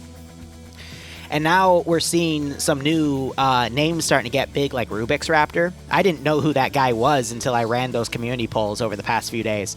And some other names I hadn't realized. And I realized there was a new rotation of new people coming up and getting semi-famous off of Arma. And that's great for Arma because we have to make this game last another like 4 or 5 years till we get Arma 4. And the only way we're going to do that is if we get new blood in, new viewership, and new ways to promote the game. That's why you've seen me do a lot of shorts and community polls these past few days. I'm just trying to keep the game promoted with everyone else, you know? Because Arma 3, there's nothing like it out there these days. The only things that come close are Gary's mod and Gmod because they're sandboxes as well. But Arma 4 is kind of struggling right now because all of the devs that had the experience to make Arma 4 with the new Infusion engine as part of the DayZ team, some of them left with the DayZ group to go do their own thing, and then there was another batch of people that left after Tencent bought a minority stake in Bohemia. So Bohemia is now using the new Arma Reforged project. 1 second, Barb. To get some more devs with experience on working on Infusion, because that's going to be Arma 3 Reforged is going to be the test on, or it's a Reforger, excuse me. That's going to be the test run for Arma 4. But they just have to give the devs the experience again to do something like that. Did I just refer to Gmod and Gary's mod as separate games? Sorry, I meant Minecraft and Gary's mod. I'm sorry if I double spoke. But Barb's back, so let me get him in the loop. How you doing, Barb? I'm doing good. I just got a nice hot cup of tea. It's still steeping, but yeah, today's going good. Oh, I didn't tell you. I'm gonna be stressed after that fit wraps up. I'm gonna be up for at least a few more hours because someone is behind on their work, and I need to finish my video for tomorrow. Good luck. My video, not video for you. I know. Okay, just making sure. We already talked about this before the stream. You're getting your own viewership, and I'm happy for you. Thank you very much. He's always so inquisitive with me. A lot more. Yeah. Just perfectly honest, it's a lot less work. It's a lot more fun. A lot more direct interaction. See, I get annoyed when you say that, though, about a lot less work, because you told me a few months ago you wanted me to start riding your ass on getting work done, and now, months later, you're telling me you're trying to take the lazy options again. I didn't say I was stepping back on. I'm stepping up. I'm doing every 2 weeks. What's that? Be nice. So it's me every weekend. It's gonna be me, then you, then me, then you, then me, then you. As far as videos, and like that is stepping up work. Still, I'm just saying personally, I'm enjoying being streaming more. What's that's giving you shit in my channel, by the way? That's understandable. Yeah, he's always done that. Yeah, writing coattails. He gives shit to everyone, to be perfecly honest. Yeah. Kevin, thanks for the 3-month resub. Hope you keep it loving him, man. Hope you're enjoying the stream. Why do you say that? That's not even like a good burn. I'm sorry, what's that? That was just fucking weird. But no. I didn't even hear what he said. Yeah, exactly, everyone gets shit equally. But I was gonna say, I completely lost my train of thought. Oh, it's okay. At least you're not drunk again. Yes, no. Last night, oof. That was rough. That's always angry. I showed you that, but I haven't showed stream. I fucking thought it'd be cool to cut my fucking hand drunk off my ass on fucking tequila and margaritas. Yes, Barb, we all know you're an idiot. It's A-okay, buddy. He got blackout last night. Fucking. Oh yeah, no, that's what I was gonna say. Yeah, no, I thought you were gonna get mad at me for saying that streamers don't do a lot of work, that's a lie. That is not correct. Streamers definitely still do work. No, you're right. No, it's a very easy profession. It's when you get into video editing and maintaining upload schedules on YouTube, that is what eats up a lot of your time. Maintaining a community on Discord also eats up a lot of time. Spending, good God, like 20 hours a week making mission files, that eats up a lot of time. But streaming, no, you just flip a switch, turn the game on. All you have to make sure is that your settings maintain themselves, which only takes you up to an hour to set up.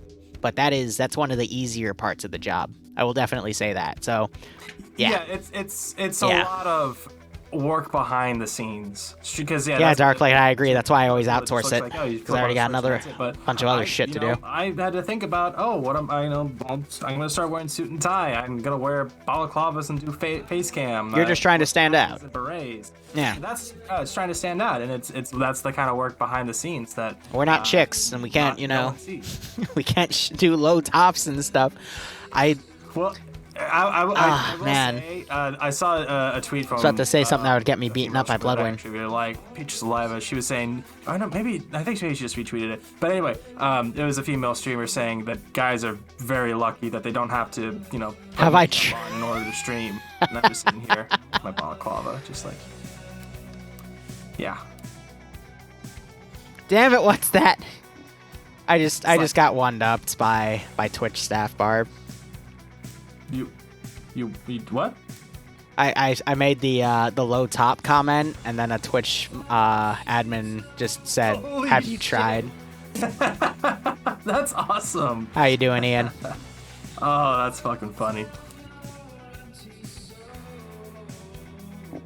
My self-esteem just went down quite a bit. No self-esteem? How? After all these years? Well, the channel's going really well over the past 2 weeks. I had a little bit of it going back, but it was all just knocked away. That's good to hear, Ian. Hope you enjoy yourself here tonight. What's that says? Get fat, get tips, get tits? Well, that's step 1 and 2 already done. What's that? Ah, man.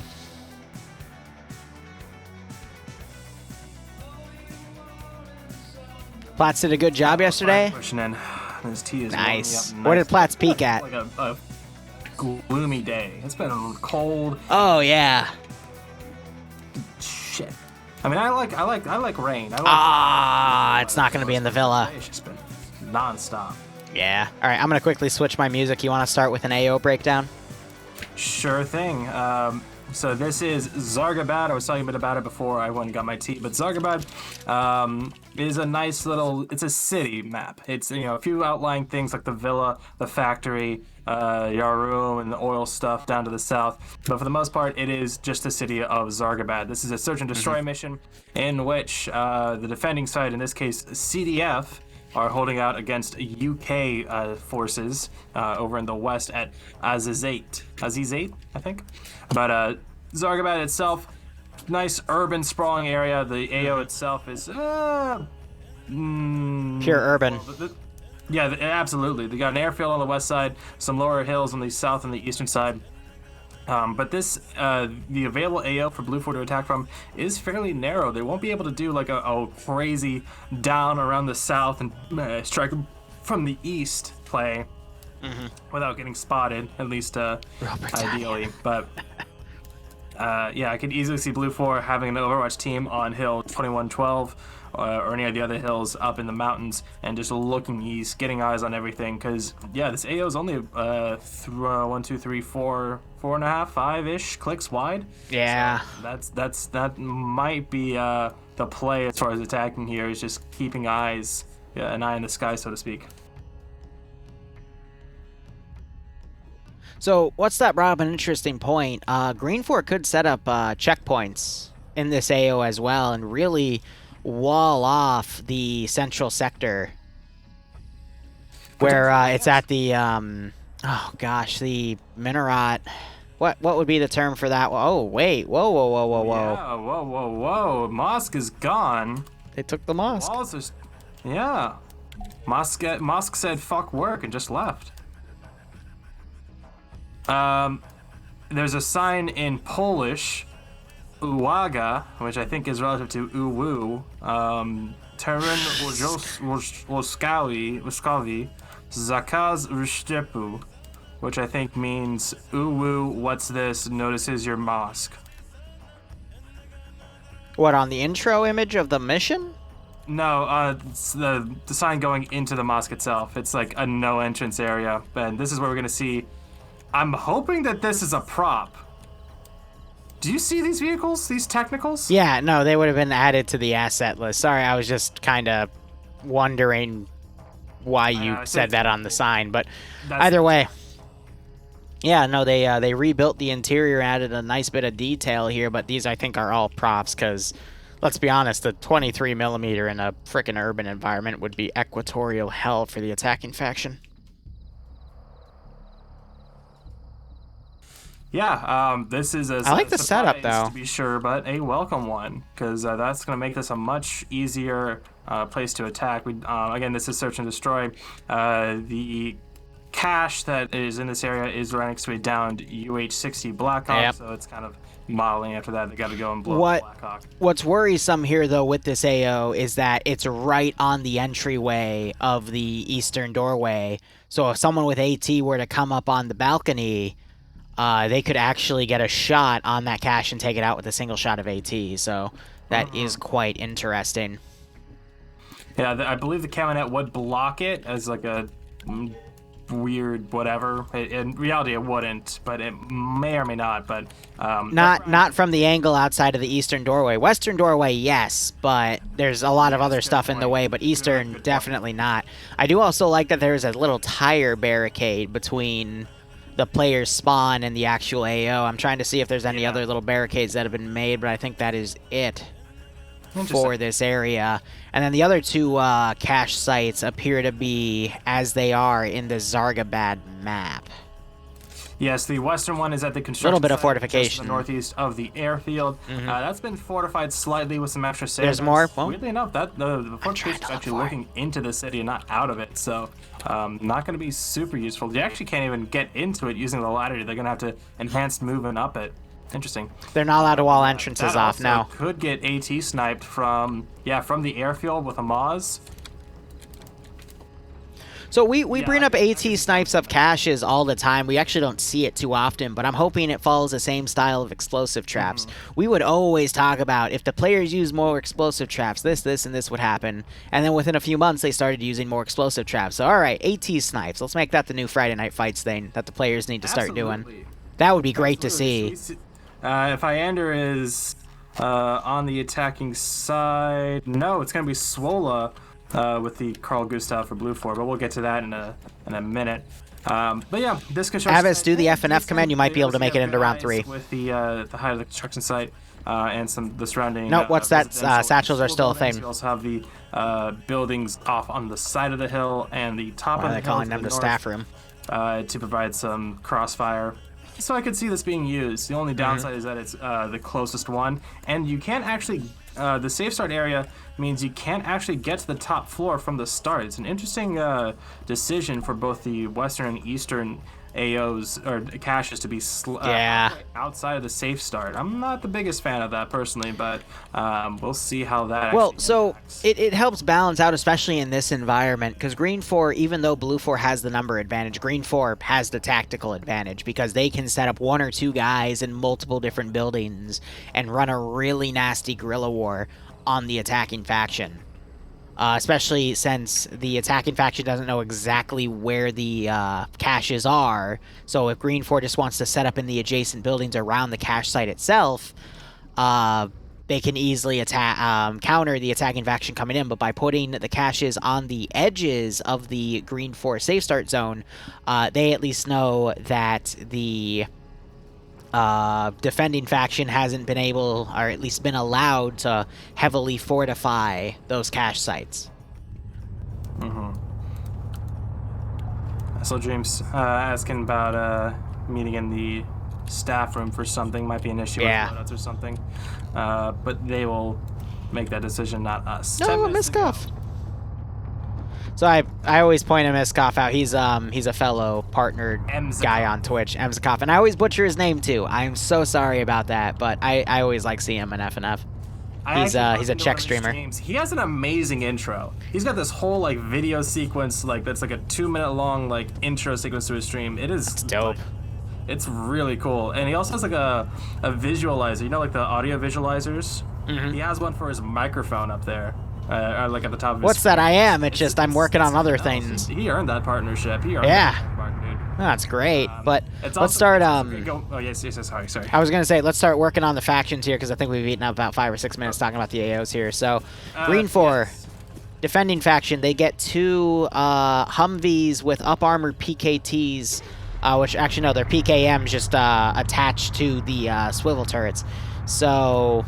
Little bit of support fire there, but not really a lot of vehicle penetration for those Humvees. So might see them as light harassment on Blue 4 coming in, but we'll see on Blue 4 what they have. But I could have sworn they only said they had 1 of those vehicles, but I guess they have 2 because I'm not seeing the static Dishka anywhere. Oh, nope, here it is. It's a sit-down Dishka next to these 2 transport Humvees. So, sit down means they only have a limited angle of fire. I could see them putting that in the central objective on a decent firing line and fortifying it up a little bit to try to make something out of that position. But with these guys being CDF, I'm actually seeing... They've got G36s and M84s, but I doubt the M84 has the 250-round belt. It's going to be probably the PKT ones instead. RHS Green Force Serbian kits. Yeah. That camo is not the CDF one. That is Serbian, so that's interesting. I mean, so that would be... It's going to be a 5.56 mirror match, which is nice. But so RHS SAF 5.56 with them. Let me look on the machine gun. So the squad automatic weapon per squad is a mini-me, which is basically a 249. The team weapon squad machine gunners are the M84s. And the mat weapon for Charlie 2 by Eander is going to be, I'm scrolling up on him now, an RPG 32. What is the marksman rifle? I'm willing to bet it's going to be an SVD. No, it's... an M24. Or is it an M24 or an M14? I think that's a SOCOM 18. SOCOM 16, that's it. Yeah, SOCOM 16. Yeah. Interesting. So I think one of the two. It's more or less the same. Yeah. But yeah, 20 when he gets rounds, out, we might see the mag. Yeah. Yep. Yeah. Unless no, that Righto combo. I'm sorry to hear that, man. Check it out. Yeah, interesting choice. I like it. All right, let's look over at Blue 4. You said they were 5.56 based as well. Yes, they are the UK forces. Yep. So UK Desert Camo. They're given M4A1s, which, yes, the UK does use them for their special forces groups. We have the... I forget the exact designation of that machine gun for the squad, but... It's essentially a 249. It's a mini-me. And let's look at the other key weapons here. So let's look at X-Ray. X-Ray is probably going to get a Mark 11.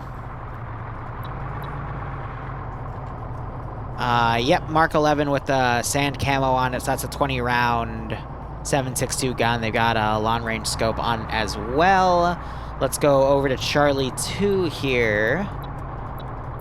I can't see any symbolism on their machine guns. Do you know what type of AT they have? They have M136s for the standard like squad level stuff, and then it'll probably be a Maz then. Yes, it is a Maz on not Iander, he's green 4. I believe it is. There's no Foxtrot, so I can't tell what the squad machine gun is, but it's probably going to be a 240 style weapon. It's Svola on Blue 4 who has the Carl Gustav. That's fair. Apparently there was a big message that I just missed. It just faded away. That was Combo trying to come into the server, but he got kicked for something. Meanwhile, my chat already told me the vehicles that Blue 4 is getting were MRAPs, and that is true. We've got two 240... nope, wait, these are... Yep, alright, two 240 Bravo MRAPs and a 50 cal MRAP. And the 50 cal also appears to be some sort of command one. Potentially... yeah, there's... Wow, the, look at Malin's upper body strength if you, look into the interior of the MRAP itself. Oh yeah, no, he's hanging on video live. Definitely. Have you actually seen Malin stream? He's hot. I wasn't expecting that. Liru, I've been going through the footage he sent me from the Dental End RP thing. Yeah? Yeah. He's fucking smoking. Gorski was taking a picture of his battle buddies, and they're now loading up into a vehicle themselves. But I'm expecting to see some really nice urban fighting here. I doubt it's going to go to the clock. This is definitely going to go to the PvP because of the closeness of the objectives, the fact that the entire town of Zargabad is up for grabs here. And either way, I don't know. When we have an objective like this, it's going to really be up to the craftiness of the defenders to wrestle the number advantage off of Blue 4. Or, excuse me, in this case, the attacking faction. Wait, no. In this case, it's Blue 4, but in general, the attacking faction. And we do see the two Green 4 Humvees getting ready to mount up and potentially do a counterattack on Blue 4's advance, because they're on the western MSR here going to the airfield, so they might try some sort of intercept, but I don't know. This will be a toughie. Well, I know that's how we like it. We like it rough and boys, tough. Gorski, go, go, Looks go. like Scandi Recon is going to be off on the northwest, taking the construction site. We also have Omega's group possibly doing some more stuff up to the north. Nafs is up there. Looking like he's going to be going off on a quick sprint to the other side of this hill.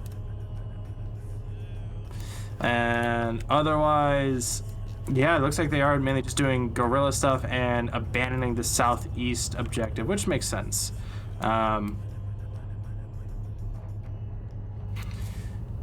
Yeah. Interesting that they have a decent force looking east of the central one. Go ahead, sorry. Green 4 appears to be doing a sacrifice play of the southernmost objective and said they're going to focus on the central objective, which they'd be dumb if they didn't. And they're also going to do a proactive defense on the western objective to try to halt Blue 4 coming in. That's really smart because the attacking faction might not think to come around and try to hit the farthest objective away, thinking if they run into resistance at the first objective, they'll slow down and try to do a unified push through to 3, which could buy Green 4 time to put forces to that unguarded objective later, but we'll have to see what Blue 4 is thinking. If they do a pincer attack, if they do a unified assault, or if they do strong arm, weak arm, where they have the strong force try to push through the main gate as the weak force, which is usually only a third or less of the attacking faction come around the side and try to do some damage somewhere else.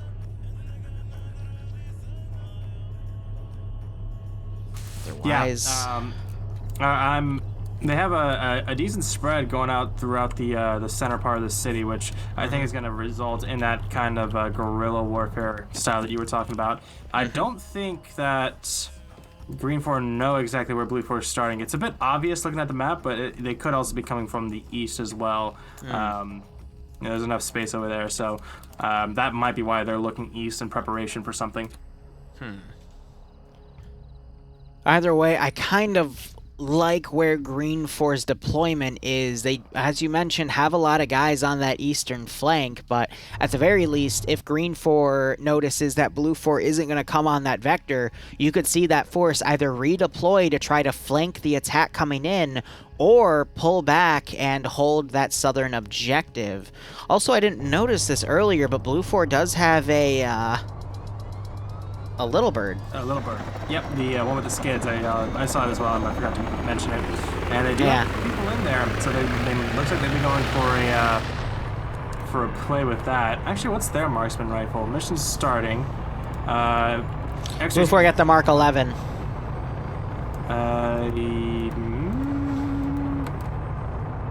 Yes, I do. It's on legal action, that big ol' SR-25 Mark 11.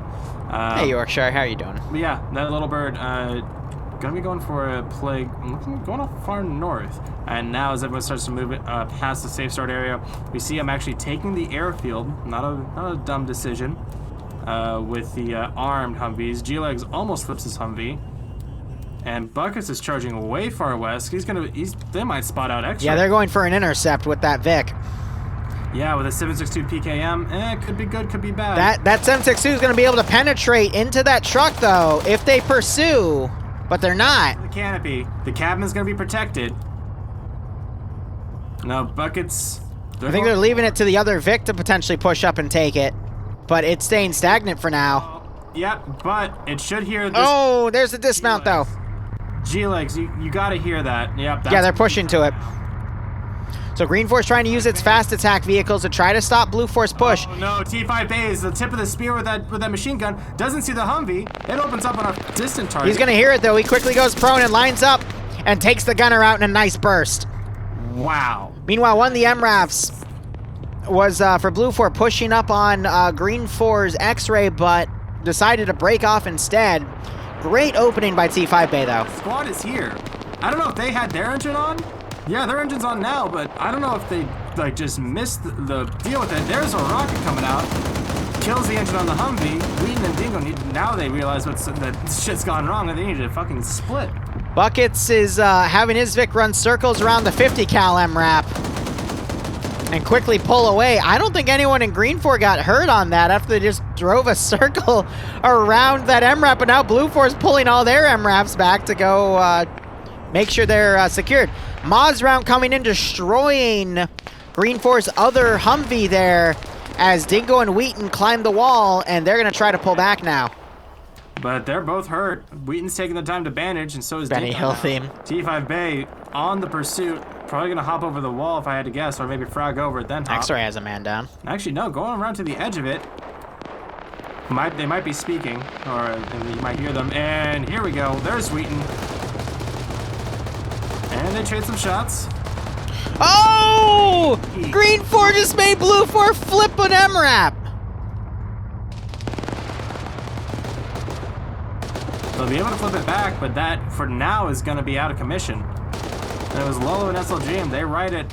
They hold down X and flip their... So they get it on flip, but... The MRAP. Wow. And yeah, Buckets, they probably got the call from Dingo and Wheaton that they need to pull back, and T5 Bay has cleaned house.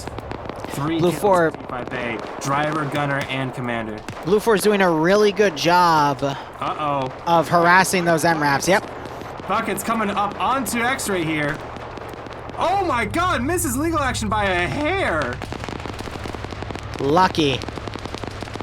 That would have been fine. I think that would have been fine because they're speeding around. Buckets gets knocked out, but he is not killed. You gotta remember, for Friday Night Fights, it is technically illegal to intentionally run people over, but because everyone's locked to first person, it's really hard to sometimes tell where players are, especially if they're prone in the grass or just on the ground, because you might not be able to see low enough. But even though Green 4's done a good job of harassing MRAPs by Blue 4 coming in, and someone was quick to correct me, it's 1 MRAP and 2 MATVs. But we'll just say Blue 4's armed Vics, to simplify it. Blue 4's still gotten a lot of their forces forward and are starting to push into the town here. We've got Alpha now doing a charge with the trucks. This is the 4IB guys coming close, and now Scandi Recon, once again, tip of the spear here for Green 4's defense. Might be encircled and caught out of position again, so we'll see how well they're able to hold. They absolutely are. Here comes Gonzo and Sideways coming in with another truck. But for the most part, that's the actual command truck, by the way, I think. I don't know, it's just a chair in the back, so maybe not. Oh! It's no, Scandi and the North. They're getting hit with a 2-pronged attack. When how open that construction site is, they're getting torn apart. Yanni's down outside of it. Nafs is dead. Nafs is dead. He tried to get in a one-on-one with Coda, and Coda just mag dumped the shit out of him. Rafter trying to figure out what happened. Yep. And now the big group up north Fulton, 1RW guys coming down. Flux is now rushing down towards Raptor's position. Might catch him out. Oh, and Coda gets double tapped to the back of the head. Cool, almost actually gets away from it. But no, not today. Avis, check my channel. I put a video out this morning to show you what you need to do to join FNF, step by step.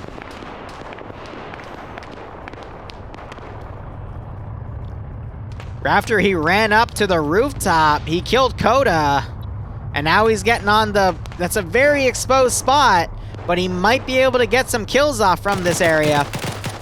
Spraying over at Misu, but wasn't able to land any shots. He's now getting engaged, jumps off the...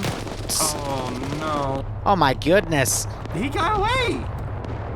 He's following them upstairs, and they don't know. Time to see a blue... And he's doing attack reload. Their vests. He tries to go for the green kill, but no. But he's not able to land the headshot. Nash just turns around and mows him down with the 240 Bravo. God. Oh my goodness.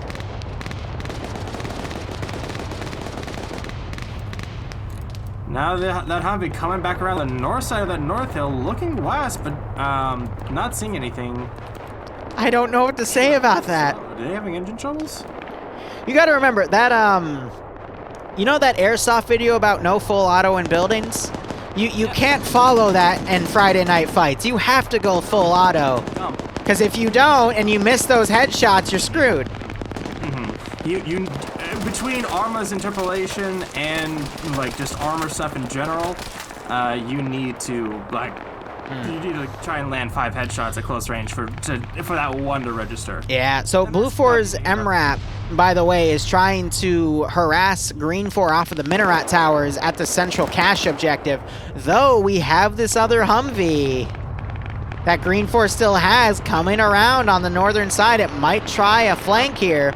And even though Scandi Recon is alone on this objective, they are doing a good job to hold, as Blue 4 is actually weaving around this spot and prompting to go more in town with Bravo and X-Ray.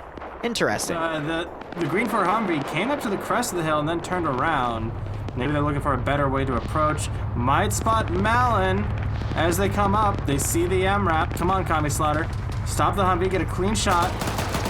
That's not a clean shot. That's not something you need to spray down. That's something you need to get the gunner That out. 50's just going to turn around and mow the shit out of that vehicle. Hey, he's going to have a field day with that thing. Those are shots. There goes the gunner. Yeah, they needed to stabilize and go for a clean headshot on that 50. AT coming in and knocking a body out of the vehicle as Buckets takes the gunner seat. Down. Yep. That engine is down. And now the MATV and the MRAP are coming up to clean house. Oh, that was such a misplay. Yeah, no, they needed to stop the vehicle, get a clean shot on Malin. He wasn't even looking at them. Once he turned... Bargren jumping out. Shield. Same with Buckets. Shield from all that 7.62. The other MATV's up. All 3 of these armed vehicles. There goes Bargren getting chewed out by a 240 Bravo, a 249, and a 50 cal. And now they're firing down. There's, I think that was Buckets that was just taken out. Stalin is chilling in the vehicle. Yeah, he knows not to get out, otherwise he is a dead man. Yeah. As I say that, he gets out, and he's already taking fire.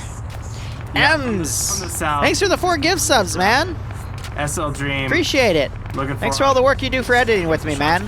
Hope you keep enjoying, and I hope the edits are going well. Oh, no. Joseph's taking a shit ton of fire. He's, Oh, God, yeah.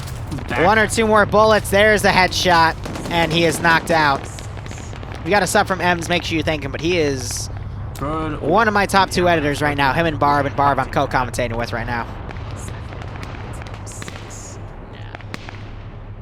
A lot fewer people alive for Scandi, Naps, Ayander, Yanni, Nup, and Raptor all dead out of Charlie 2. Yeah. Down to about 5, from what I can see in there. No support coming, looks like. Fred, Slick, X-Ray might. Bucko nearby. X-Ray might now that you say that, but they're going to be too far away if they're going to be too slow, I should say. But they did just find a Humvee, so they can take that as well. Yeah, what's funny about these transport ones? The cabin is fully Top 2 of 2. The Wait. trailer or whatever you call the back area is like just completely naked. Well, that's true. Actually, you're right. I'm sorry. Bohemia and Bohemia. We're in this construction site, and we're having a strike team come in from 4IB. They actually get caught out from deeper in the town.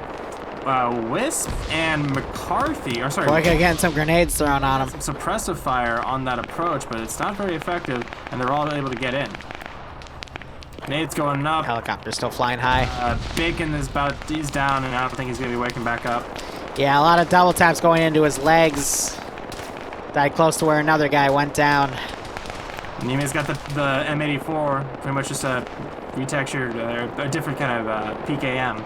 So The difference between the M84 and the PKM is it's, oh dear. Don't reload! Don't reload! She goes evasive! She goes evasive! But Dad. she can't get it. So the M84 is unique because it can fit 250 round boxes that only the M84 can take, but I doubt you're going to see these in FNF because they are massive. Yeah. Oh, no. And the MRAPs are doing a thunder run into the town. Oh my gosh. They're taking some return fire. AT round goes in the rear one, knocks out its engine. That is one of the MATVs down. Its gunner is dead. Yep, driver and gunner down. They're dead. Yeah. Good use there. The driver. Hey, Prosy was the gunner. He's actually still alive, but he's down. He might wake back up. But the Vincer is KIA. Nemesis makes his way into the construction site. He's gonna be trying going in for a real play now, possibly. I don't know. I regard Nemesis as my top player, but he's been getting outperformed by a lot of other people the past month. I might have to change my roster here, so I'm hoping to see something amazing. Come on, Nem. You're going to get a free kill off of Brandy right here. Fired a little too early. Wow. Nem runs out of ammo. Brandy runs out of ammo, too.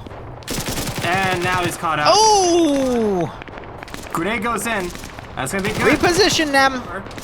Knocks out Brandy, but the grenade knocks him out. Just gets him. He wasn't able to get out of there in time. Smith will be able to get the double tap. Actually, no, he's still looking in there. I don't think he saw Nemesis drop.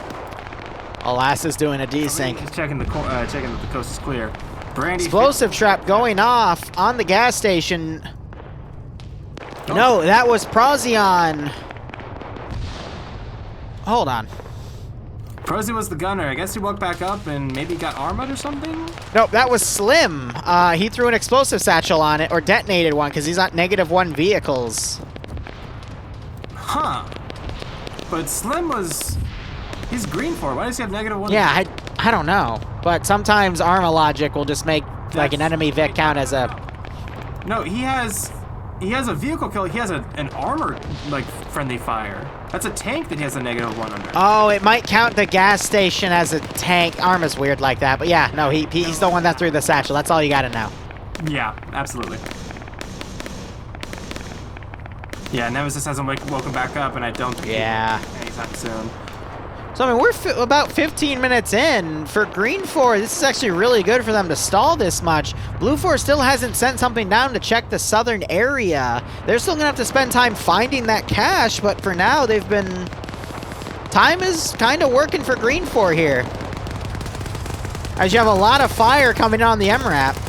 The gunner's actually gotten out of the seat. We have a tire barricade. Yeah, they've been doing thunder runs, but that tire barricade looks like it's going to be a bit too much for them to traverse. Yeah, they're staying... Oh, AT coming out on the MRAP. So, good hit. Engine is dead. And that thing is dead in the water. Busted right wheel. That's going nowhere. The window for the driver's also been shot out. No, he's... No, his window, though. Yeah, his window, but that's a reinforced window. Very armored up. They get out. Dusty gets dropped immediately. Hold up. Explosive trap just went out on the northern sector. No, that was the terminal, and it just knocked out multiple 4IB guys. Look at all the bodies next to the crane. Oh, it's because it's the crane. No, Liru, they're caches. So they blew up the cache. Okay, yeah. Blowing up, fucking... Blew the crane up, and they just killed some of their own dudes. Arma, baby. It's Arma. Mountain is still led by the MRAP, though. He's popping smoke, trying to create a bit of a screen for him to hop over. Ouch. Here. Checks his inventory instead. He might find Miss Pier now. King and Panzer about to get on a one-on-one. Panzer gets shot by Dylan, providing Overwatch. Very nicely played. Miss Pier finds Malin, and that's the end of his escape story.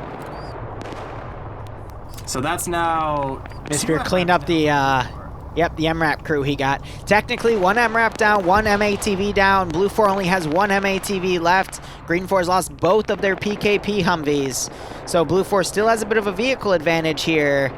But looking at the whole map, the force that was coming from the airfield is contesting with the Green 4 squad spread out across all these buildings. So they're going to be a bit slow.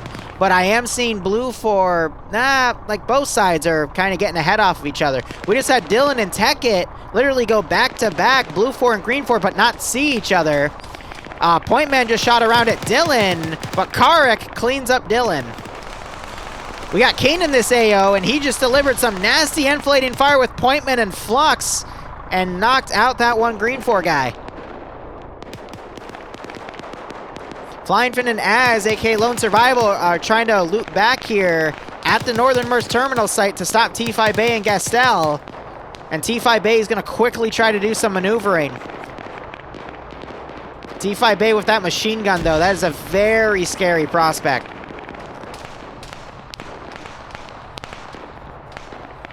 Yes, Raptor, I saw you get... Can you hear me?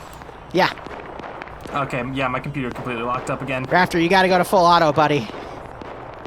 Raptor's in my chat asking if I saw him go down. I'm telling him he needs to keep with full auto in buildings. But T5 Bay knocking out Azariah and killing him as well. He had a good strategy. Raptor definitely had a good strategy there, but you had to go full auto, man. Because that 240 Bravo gunner did not give you any leeway. T5 Bay now coming up to Flying Finn's building. This is going to be an interesting one. Finn jumping from the rooftop to get away to check on Az. I mean, if I was going to fight T5 Bay, I'd be in a similar prospect, and there goes Barb. So I will cover solo until he gets back. It sounds like his internet's dying. He did just switch it out, so I think something's a little messy for him, but we'll see him back in a moment. All right, Finn might try something here, but regardless, we've got Misper here. He just got another kill from this school building. That is his second. He's killed one MRAP and two guys. We got Bay Potato coming in. Knowing that there was gunfire in here, he's going to try to systematically do some breaches here. But Green 4's front line here has been forced to pull back. There's still a few people intermingled. Tekkit and Misper here. There goes Barb. I think his internet just completely died. Unfortunate. Ooh, this was an HQ building for Blue 4. Neat. And this is just Altus taped upside down. I thought that was a new map I had never recognized before for a second. Keck. Otherwise, we've got Flying Finn back here, still trying to linger around, but look at the sheer amount of Blue 4. Actually, I stand corrected. But they might be mounted up in vehicles, but I've noticed throughout most of this round, there's been just a steady wave of Blue 4 over Green 4 here. Yes, they started with the numbers advantage, but they just haven't been able to wrestle that number advantage away. You got Green 4 X-Ray back here trying to pick off some Blue 4 guys, and they actually did pick one off. Nice. But Blue 4 needs to keep committing their forces in this town to overpower the sparse Green 4 garrisons, and you're starting to see that over here with Delta 2 and Gamma 2 leading with that one MATV still alive. And it might stretch Green 4 a little thin here. Barb stream dive? Yeah, I think his internet just went out. Misper's gone down. I don't see Tekkit back here anymore. I think Blue 4 is going to continue to steamroll here. Oh, this is tough.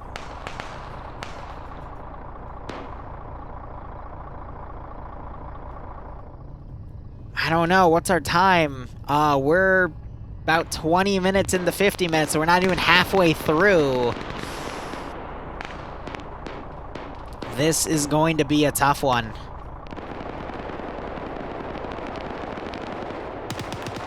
Because Blue for 10 to 15 minutes, they're probably going to have that center area. And then Green 4, you might see pull back there, try to do a last stand. But Blue 4 has been doing a really good job of countering Green 4 in these buildings by just sending one guy up to clear them out. Because Green 4 is stretched thin. Man, his head was a little jittery right there. Ouch. And we just had explosive traps go off over here. And they did kill a few Blue 4 guys, mind you, but a lot of damage was done. That's Elite who got that kill. There's also a dead Green 4 guy right there as well. But Blue 4 still making the advance on this southern side here. Oh, man, you're all talking about Altus upside down. I know there's a new map that got released earlier this month. That's basically like a PvP map where it's the map and then it's reversed to its east, excuse me. And it's meant to be like a PvP even map. But Elite throwing another satchel out as he's trying to revive his buddy. Gastel pulling back, realizing that explosive went off again, and Elite's using that to pull away. Or that was Gastel potentially demoing the building. He spots Elite, though, as he tries to run through, but I think Gastel didn't check the ammo in his gun and only had one bullet left, so Elite's now going to pull out and try to hit Gastel there. A little bit of a misplay by Gastel. Never mind, Gastel gets a fucking handgun kill. They happen in FNF. They're rare as fuck, but at that range, that's a good job on Gastel. I expect Elite to wake back up, but wow, that was a good one. If I was in Gastel's shoes, I'd have to go up and confirm that kill and then start bandaging. He's got friendly forces he can then fall back to that would hopefully have a medic, which case they do. Yeah, Chad with the handgun especially. And you got Green 4 X-Ray now pulling to the north of this Blue 4 group. You do have Firefly here, who's marked as AT, but he doesn't have any AT on him. And Green 4's numbers are looking thinner and thinner. There's Elite waking back up. And here comes Gastel to double tap him. And there goes Elite. Great play by Gastel, though, with that handgun and then going in for the double tap. I wonder if there's any AT on this group, because otherwise those MRAPs are going to dominate the streets. Otherwise, the real Slim Shady, thank you for the Twitch Prime sub. I hope you stand up and keep enjoying the operations. Stay safe from COVID, and I hope you got a kick out of this one. So Blue 4's MATV came around, got shot at, so they returned fire with that 240 Bravo. Oh, another explosive going off. I'm willing to bet that was a thrown charge by Holton to take this building out. And they're immediately now readjusting to try to shoot out the gunner of this MRAP. And it looks like Barb is going to rejoin us any moment now. He just reconnected on TS. I think his internet just crapped out. But Green 4 is now jumping from this building. They might try to fall back into this line. They got to be careful, though, because this cache is going to be exposed. And Blue 4 could just get a long-range snipe on it with AT. Or a mag dump.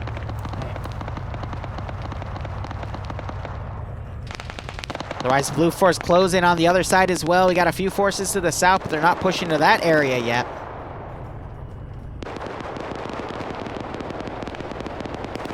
But we are only 25, a little under 25 minutes in this round, and Blue 4 has just been dominating.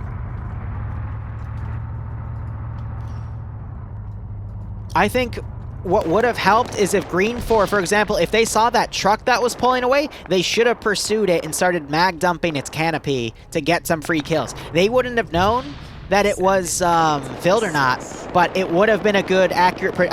they should have driven behind it, confirmed there were people in it, and just killed all of them. And that would have helped wrestle Blue 4's number advantage away.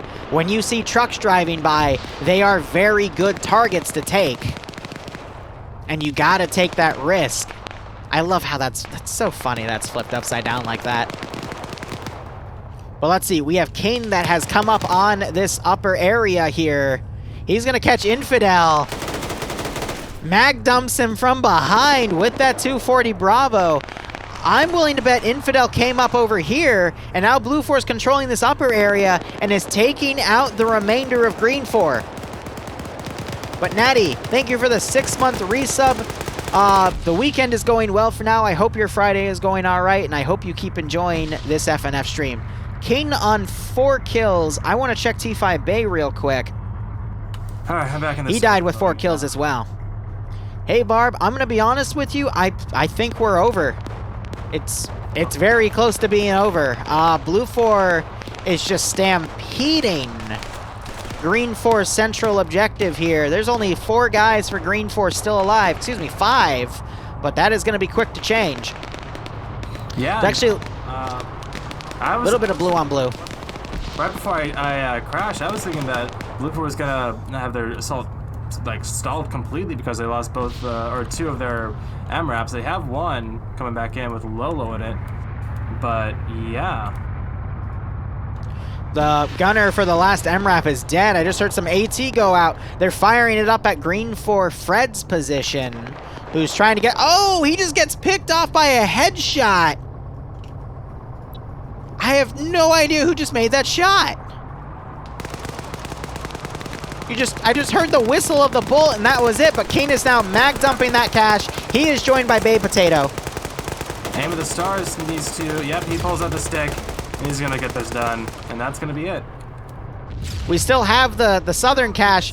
Wait, I lied. Smith is down here throwing grenades at it. Yeah, well, Aim of the Stars also missed the fucking rocket, so... Nice. Jonathan's still alive. Trying to... He picked off 1 Blue 4 guy. Also picks off Gazag. Really cheeky position he's in. Prone under that BRDM, and he's gone 2 for 2 with that. That's a great spot. Yeah, and Fish is out on the east side. He's also taking pot shots, but he got returned. Tackleberry running by. Ow. Gets knocked down by that GL, and now Jonathan's going to get his 3rd kill. Really good spot by Jonathan to be in there. Swola now running by with the AT. He also gets headshotted by Jonathan.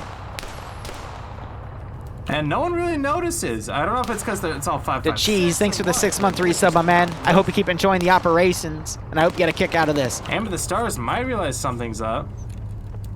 He does not. Oh, wait. Oh, he sees. Hey, buddy. How you doing? You been killing my guys? Here's my handgun. Oh, ooh. BRDM. Literally stuck his handgun on his ass and just pulled the trigger constantly till there was no movement. Now the BRDM's arming a little bit, and it knocks the... Just... amazing. That was a really good play by Jonathan there. Mackie coming up to make sure that he is dead. We got Levy driving around in a stolen truck. Jonathan got 5 kills. And yeah, Levy's in that armored transport truck. Yeah. But that's only got a 240. So in theory, they're gonna have to use AT to take him out. And I don't know if they have any left. Levi, yeah. What's Levi doing? Levi, that's illegal.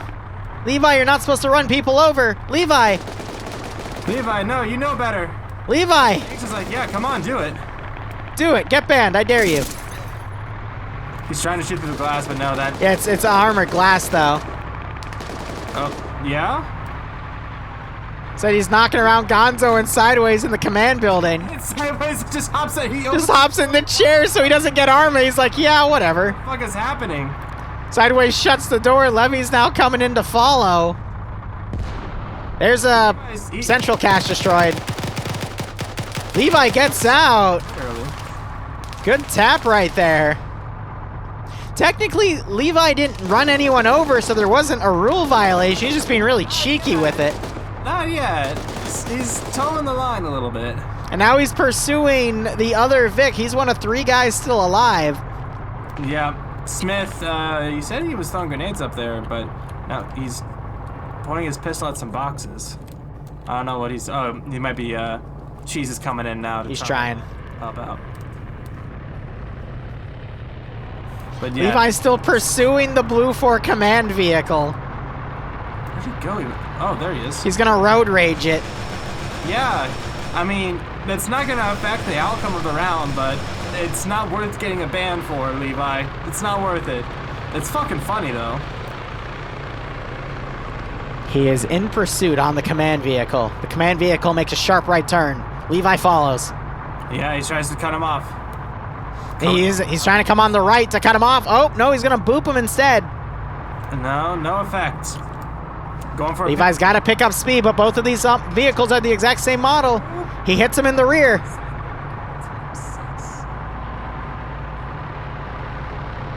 We have the police chopper overhead. Maintaining up in the chase. Ooh, sideways desinks a little bit, but no effect. Oh, there's the third objective deaded. Levy goes for the ram. And just nothing. GL goes over.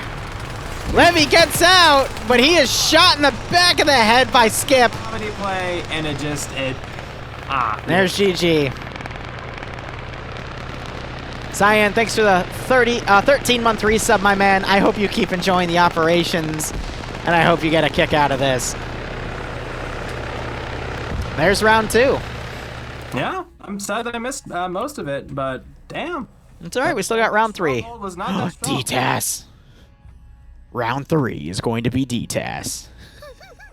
Let's get started. By the way, I do see that there is 119 players in the server, which means there are 5 slots open.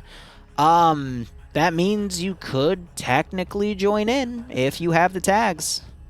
Yeah, if you're prepared and you're just watching in the stream, there's spots open. Spots open. At least in theory. Dude, what are you talking about spots open now? Oh my. Why aren't you slotting me? No, not this glitch. Why you do this? I hate this glitch. All right. I'm going to have to put my BRB screen up for a second because I got to relog into the server. We will be going into round 3 in just a moment.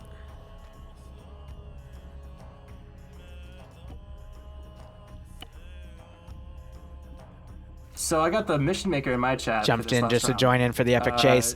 Inspired by the Battle of Donetsk airport in eastern Ukraine, INFOR is Ukraine volunteers and offers Novo-Russian insurgents. Both sides get random AK platforms and Russian gear. Nice. Sounds cool. All right. We're going to run in a few more ads. I got to go take a quick break. I'll be back in about 60 seconds. And don't go anywhere because round 3 is going to start momentarily. I'll be RB. Yeah, sure, baby.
Yeah, I've got clipping disabled because of some shenanigans that happened a year ago, which got me...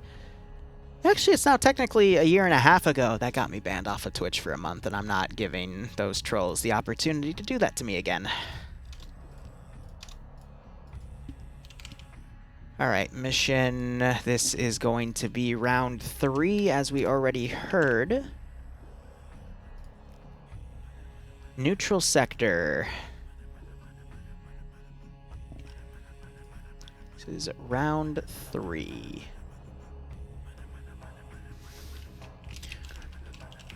Yes, up for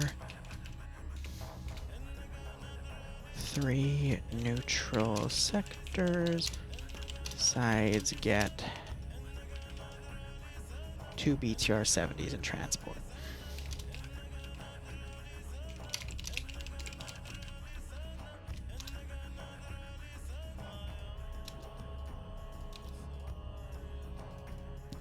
All right, let me throw the BRB screen back down. Thank you for being patient with me on that regard. Still 2 slots open, so if you want to come in and fill up the server, it's open.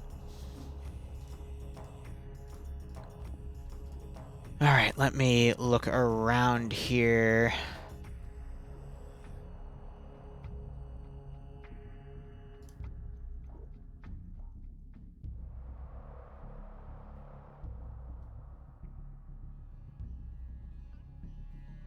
Neat. Someone remind me when the round begins to look at a guy named Woosney. Because Northern's playing under an alias. Anyway, Combo poking me saying that it's his time to shine. I'm going to wish him luck.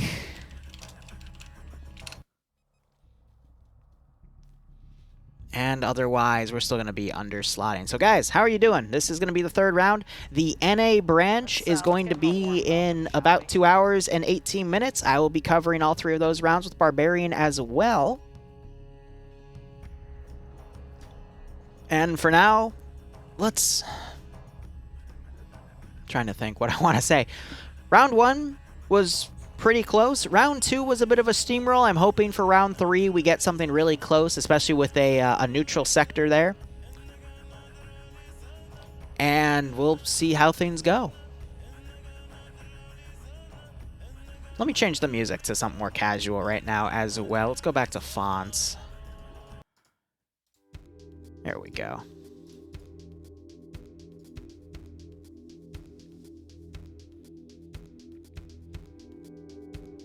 Otherwise, I'm excited to see how this round goes. I drank all my cider, so I switched to water, because I don't want to get too intoxicated, because I understand people that were here 2 weeks ago to see me drunk off my ass by EU round 3 probably didn't appreciate it too much, because I get very cray-cray, and Barb was drunk by the 3rd round of, I think, NA, so it's nice either way.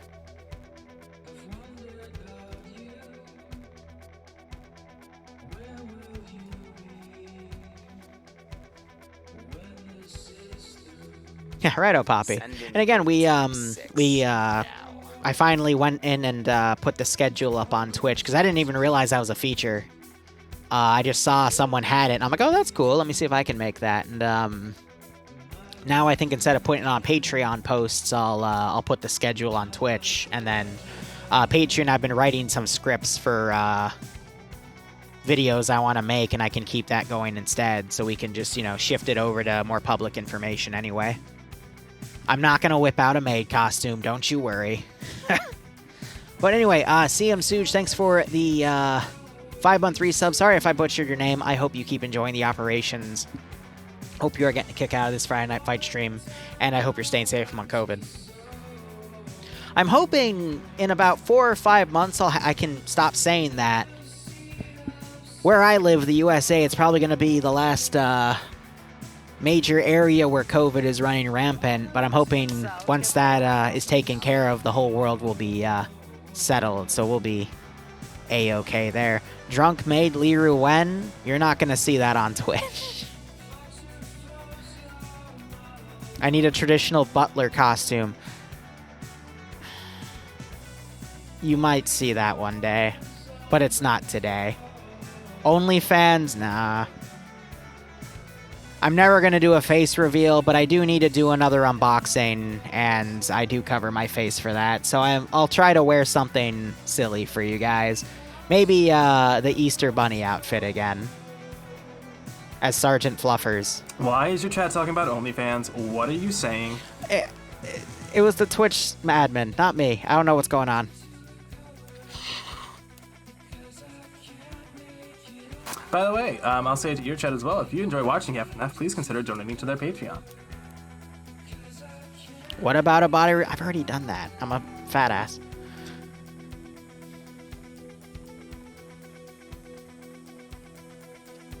Yep, there's Barb's plug. Even $1 helps. And if you pay $40, you get a Night Owl TeamSpeak voice pack, which is very sexy.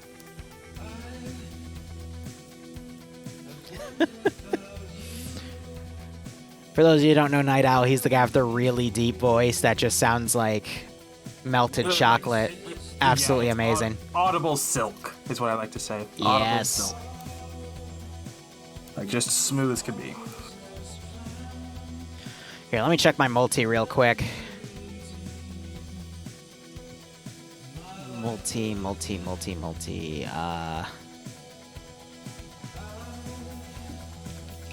Just so I make sure that everyone on the multi is still streaming to help optimize it for anyone coming in. Night Owl, take my money. Yeah, man. Music. No. Barb, do you have an OnlyFans?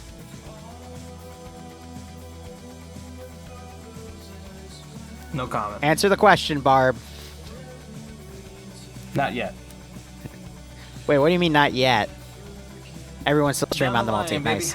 Probably, maybe if I can shed weight at the rate that I've been doing it, you know, maybe slim down, but towards like the middle end of summer, you know, just take some nice. All right, I'm not gonna lie. Seeing Malin's face cam the other day, I actually last night opened my workout regimen, and I'm starting to do it again with just spare weights I have.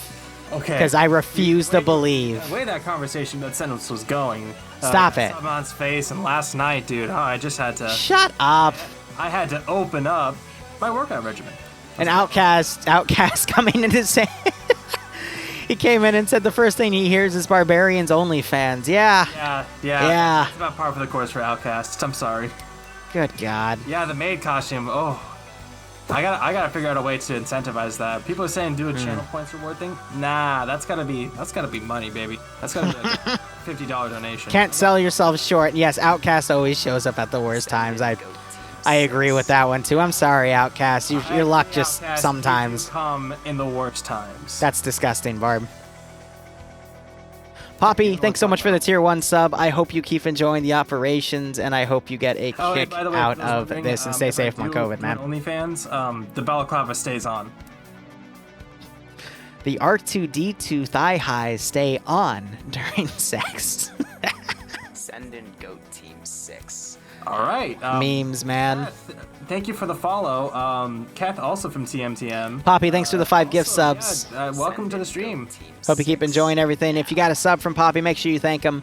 Or her. I don't judge. R2D2 thigh high stay on during sex. I mean, Real quick. I need to. Hold on. Give me a second. Hold on. All right. We're going to play this game. Send in Goat Team 6 now.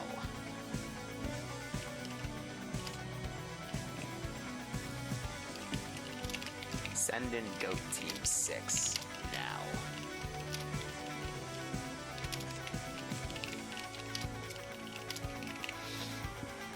Okay. Uh, That already exists. Okay. Cool. 1 second.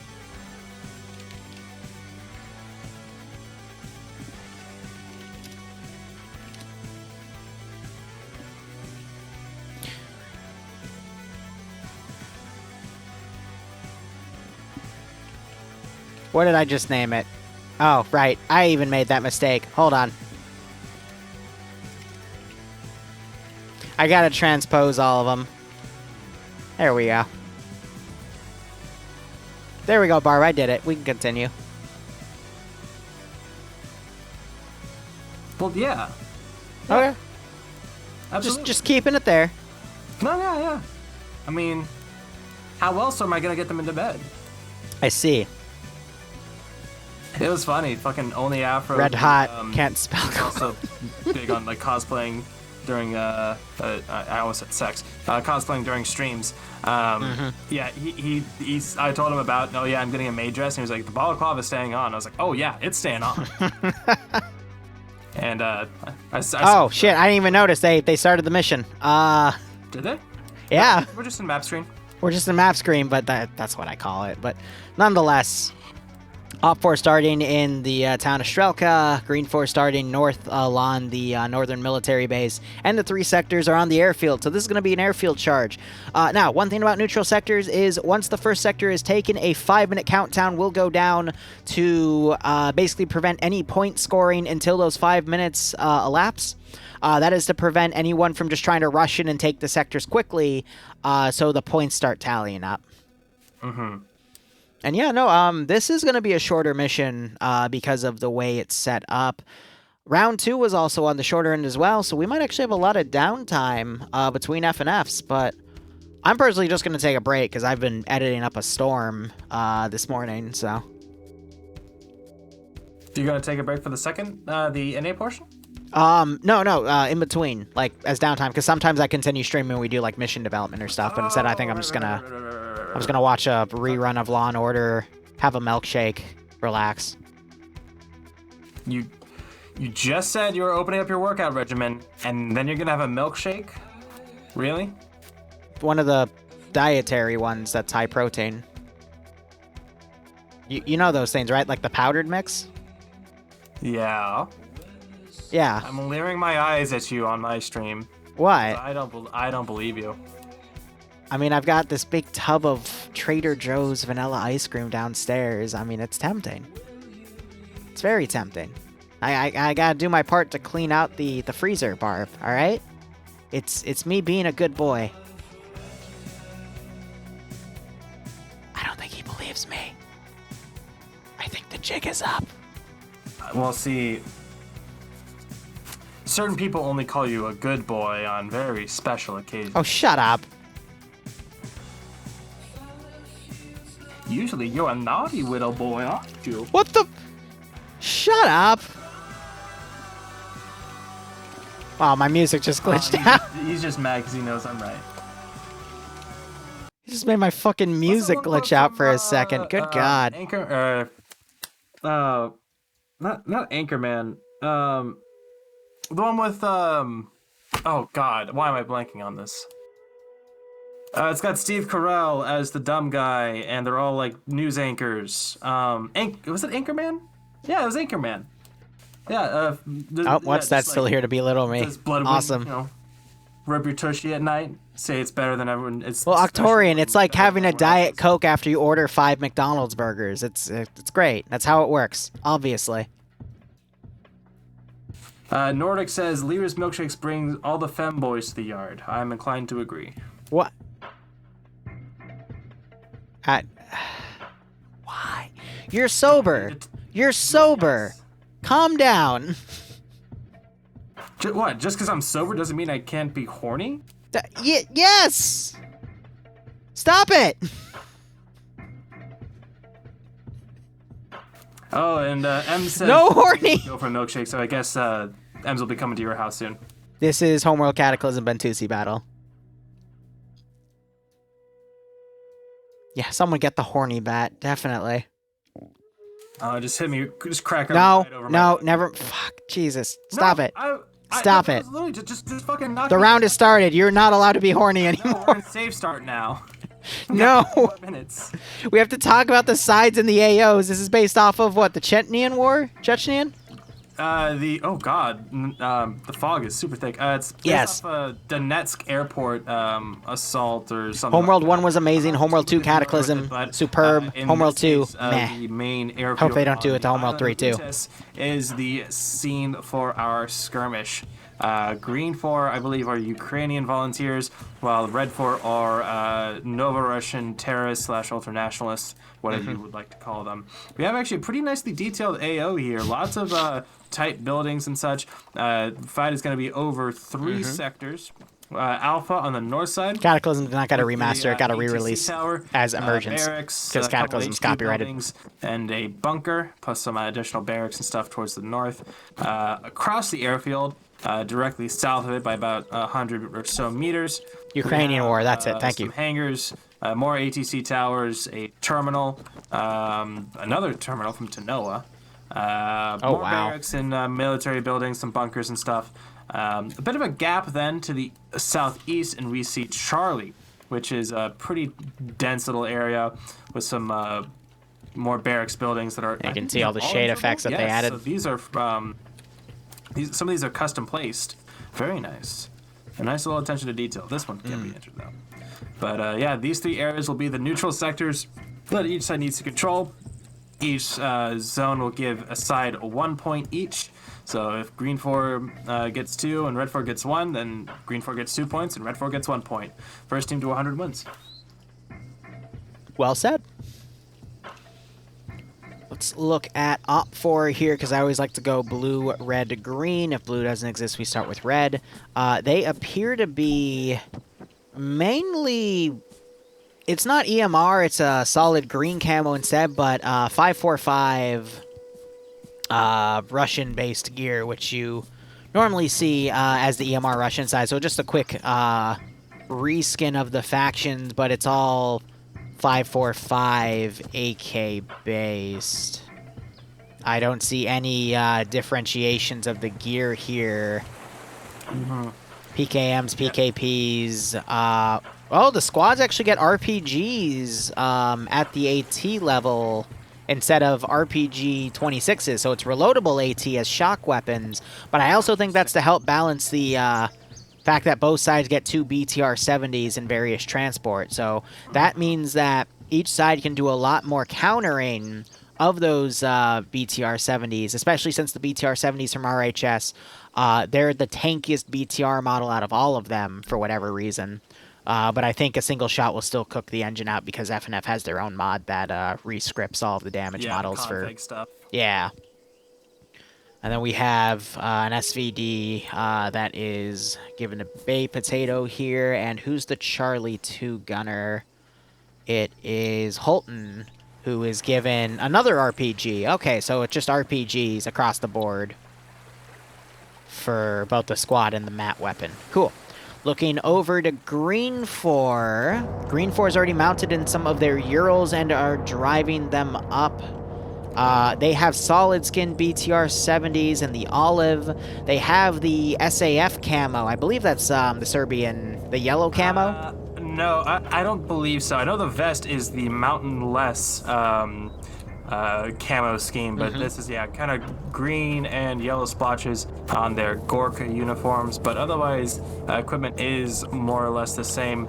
We're seeing a mix of AK types for Green 4, but they're all 545 though. Yep, exactly. So Just, what's going to be some models. really interesting about this round is the weapons are mirror matched, which means there's not going to be any audio PID for weaponry, especially considering how thick the fog is here. You're just going to have to trust that your battle buddies are covering their sectors, because if they get domed and the enemy runs up on you and you hear more gunfire, you're not going to be able to tell if that's friendly or enemy. So a lot of people are going to have to be really alert here to make sure that they're constantly checking the map, because FNF has a custom set of Blue Force tracking where you can see where everyone is and if they're alive or unconscious. And if they're dead, they just don't appear on the map anymore. So you're going to see a lot of map checking here, a lot of people holding their flanks, but I'd be willing to bet you might see some breakthroughs on people's lines if any of the sides try to do wide flanks here. But the fog and the openness of the runway is going to make this AO pretty tough. I could see Op 4 coming around trying to get on the northeastern hill. I could see Green 4 trying to get on the southern hill just to do outflanks here. But I think just the main fighting is going to be on the runway itself. Yeah, between the fog and how dense this whole area is as far as objects and stuff, I think that was the goal of the mission designer to make this area the scene for most of the Poppy, that is how FNF normally works. I think that, yeah, we could see some movements, but, I mean, if I'm at one end of the runway, I can barely see halfway past it, so that's 500 meters tops, maybe more like 3 or 4. So yeah, engagement is going to be very limited. You will be able seeing some silhouettes though, especially if people crest hills. So skylining is going to be a killer. I could see that, as far as making yourself an easy target. But yeah, we are still going to see a rush for these zones, I'm sure. Red 4 has a slight advantage as far as positioning. Yep. So just to talk on it real quick, Green 4, they have to go downhill and then uphill, and then their MSR into the AO, it's hilly, plus it's very indirect because the road kind of winds back and forth. Red 4, on the other hand, they have one uphill which isn't even that much of an uphill, and then their road is very direct. They're going to get right on top of their objective, and then even into Bravo if they go in. So I think off the bat, Op4 has a nice advantage here, and if they capitalize on it, they should be golden, in all honesty. It's going to be an uphill battle for Green 4 for this one. I think so too. I think Green 4 has a slight, like a little bit closer on the map, but because, like you said, it's a straighter road, a straighter path through the airport, that's going to be negated. I could see them, instead of taking that MSR, where that military base is just to the northwest of Hill 66, smashing down that fence or going through it and taking the that path around to the west of Alpha, breaking down that fence, getting into the airfield complex itself, and then dismounting. But yeah, they're going to need to send a team across to Bravo, which is comprised of a few buildings, so we should see some contested zones, but it is going to be a tough fight for the middle point. I don't know. I've been watching Op4. They're starting to deploy vehicles. I think they're starting to wise up on where they need to deploy their vehicles to make this work. Green 4, though, is already ready to go. They're waiting this out on the 7 minutes. What worries me about their vehicle deployment, though, is I think they know that the road is kind of not going to be on their advantage. So I think they're going to go off-road around the military base, end up on the western side of the runway, and just drive up from there. That, I think, actually is going to be a bit quicker because they don't have to contest with the hill that they'll go up. So that's a smart play, but the closeness of... Did you already cover that? I apologize. It's okay. We do that to each other all the time. These Urals, though, being this close together really scares me. Yeah, right? Like, seeing all How quick will the Jeeps get to the point? Just a minute. And they mentioned this specifically, like, maintain spacing because Arma will be Arma. Yeah. You gotta, keep in mind. And, yeah, this is giving me some anxiety. I do not want to see this fight over before it even begins. Now, I can assure you if there's an Arma incident where the vehicles collide and kill some dudes, I think it's already going to be GG there. Especially considering since it's going to be happening on Green 4 side because they're not as spaced out as Op4. Op4 is already going to get in here a little quicker than Green 4. It's just... Usually when one side has a mishap like that, it's very hard for them to get ahead again. Mm-hmm. And this is a neutral oh, Jesus Christ, Benda. This is neutral sector, so both sides... Oh god, Battle of how many people are watching. 60, I always forget to check. Maybe one or two more or less, but there's no distinct statistical advantage. Yeah, I'm looking at who we have on either side. We got Bassbeard, Kami Slaughter, Joseph all taking a Vic, TSB on Green 4 Foxtrot 2, 4IB there as well, T5 Bay and G-Legs in a BTR, Late in SL Dream also in a BTR. Where is... we got Emskov. Emiskov. Nope. Close. Emzikov? Close. Yeah, pretty much there. Emzikov. Emzikov, okay. Treats me like a child, because I'm an idiot. I'm learning, damn it. But we got a good mix here with Green 4, but what does Op4 have? The 1ER guys, Scandi Recon, some guys from the home group of FNF, I always forget their name, but they're up in Charlie 2. We've got Kane with Guy Fieri in Alpha 2, two really good players as well. Legal Action, Vonk, Sideways, Aim at the Stars, aka Aim at the Balls. I preferred it when he had that name. And Bay Potato on Op4. So it's a good mix of veteran players on both sides and really good heavy hitters on both sides as well. So I don't see one side easily steamrolling the other in terms of veterancy. It's just, Op4 with that really slight advantage. Yeah, we'll see how it all plays out. Oh, God, we're in the 200s. Oh, man. We'll have to see what happens. I'm not used to that. We probably won't catch everything, so if you would like to catch my as 100s many perspectives as you can, type !multi in either mine or Liru's chat, and you can see all the people who are streaming and catch all their perspectives and select who you want to see. I just have an innate fear of too many people watching at once and the chat going quicker than I can read it. Sorry. But yeah, it's... I don't know. I think if Green 4 does take that the path around the west side of their side of the hill. You know, they're on the hill on their side of the airfield. I think that's gonna be somewhat even, but they will be exposed on their approach. But with the fog cover, maybe they'll be a little unscathed. It's not gonna be any real huge Overwatch factor in this. I forgot the second S. Outside of 500 or so meters, because the fog just gets too thick.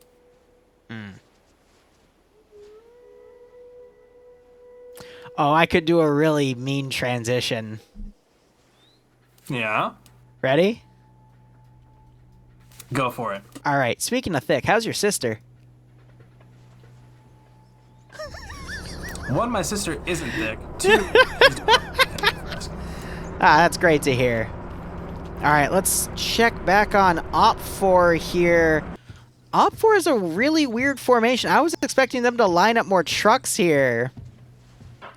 But, nah, they're winding them around, so that's going to slow them down a little bit. But 25 plus 2, 27 guys on the first two trucks to get in. That would be... That's going to get them a lot, at least in Charlie, potentially in Bravo too, but we'll see who gets in there first. Because again, they've got the 5-minute timer for whoever takes the first sector afterwards to prevent any points being scored, but it is still very much a rush game. You have to get in there first to play the defensive, because if you can catch the other faction still driving in when you have a machine gun set up, you've basically won it.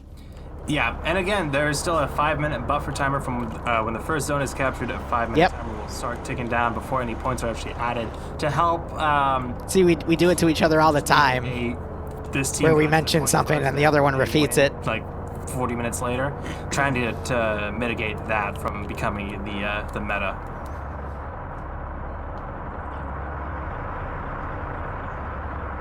I think Iander's lagging. Oh, a few people lagging out, actually. Oh, geez, Koak and Nemesis. Koak, Nem. I thought I saw Iander lagging out, but I think he was just trying to get in the Vic. That's two. They got about a minute to get back in. Might be enough time, but yeah. One of those bikes from the pack op, don't remind me. Barbarian, they're asking what your sister's name is, followed by Barbara. That would be funny. Silence. Ooh. No. No? Okay. Well, we tried.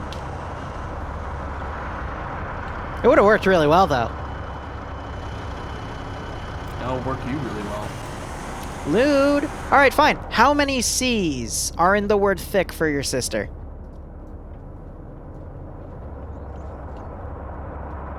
One, 2, 5. Come on, give me a number. Probably Lily or Maya. One. One? Thin, since she's been thin her whole life. Okay. Barbarian, huh? My chat has so many questions for you. I'm so sorry. Samuel, why are you in his chat talking about my sister? All right, there goes the save start. Green 4 got a Vic Armud on the get-go, and the truck is, oh dear. It's doing the thing. It's doing the SCP thing.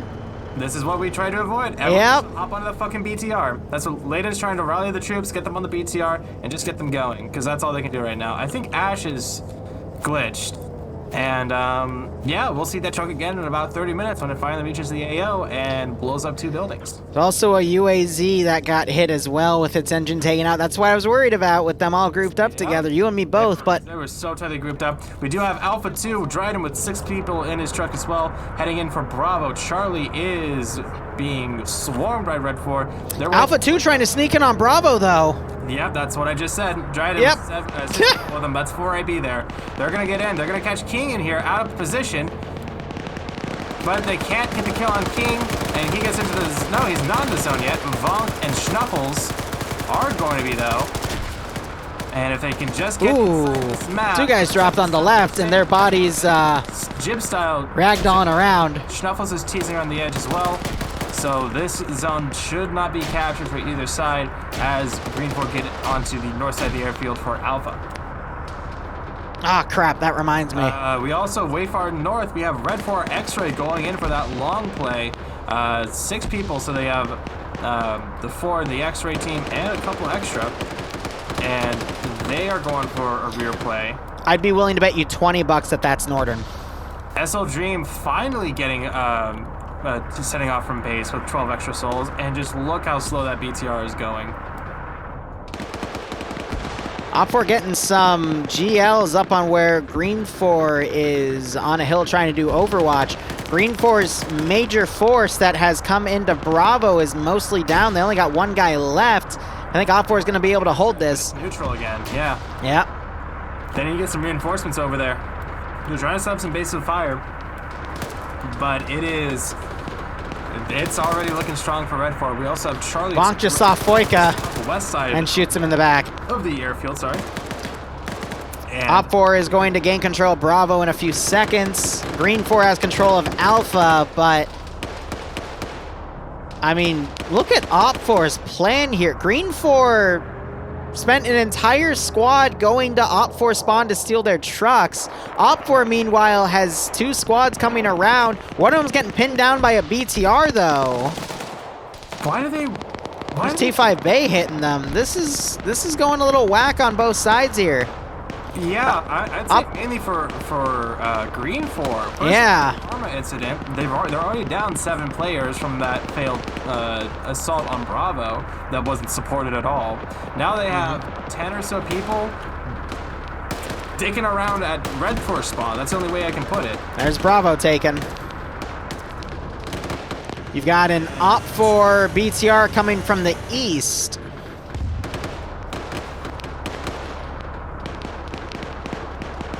I think that...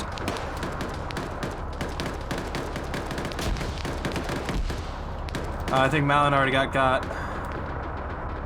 Oh, did he get mowed down somewhere? I think so. I'm not seeing Unfortunate. it anymore. Oh, he just crashed. Oh, we missed that.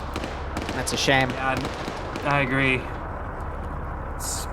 Stud that he is. I don't know. Looking at Op4's deployment right here, I think they're going to be able to encircle and take Alpha from Green 4. You got Wozni just took a hit there from the Garrison. Guy Fieri, meanwhile, firing into the ACT.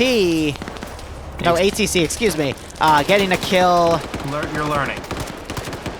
Black trying to do some return fire. Guy Fieri. Might get some... Wanzi firing at Dingo as he tries to pull around with that Ural. But he's just already on 3 in the top of that ATC. Nice. I'm not surprised. Someone of his caliber, again, the top players, I would say, in FNF. Dingo is driving a truck past Charlie, 1RW. It just took an RPG and it's still going. Yeah, that means they hit the canopy in the back. Yep, and he's going to deploy behind. He's going to steal their truck. Maybe. Possibly. I don't know. GL's going to his. He's going to climb under that truck. Okay. That's an interesting play. This isn't GTA. You can't just, like, hop Ooh, King just got picked off. Combo, I think, sees Dingo as well. Yes, he does. He's shooting into the engine of Dingo's truck. And, yeah, that's... Dingo's getting some good grenades on Pearson Combo there. No, that was a bad frag. How could Dingo get a grenade from under that Dingo getting a kill, though. He did get the kill. I can't refute that. Firefly's coming up, throwing a grenade. He takes fire. Firefly doesn't know where the bullets are coming from. He gets knocked out. Fonsto spots Dingo when with that PKP kills Dingo. All right, 2 for 1, not bad. Big push from the south for Green 4, but they dismounted in an open. In the open. Getting torn to pieces.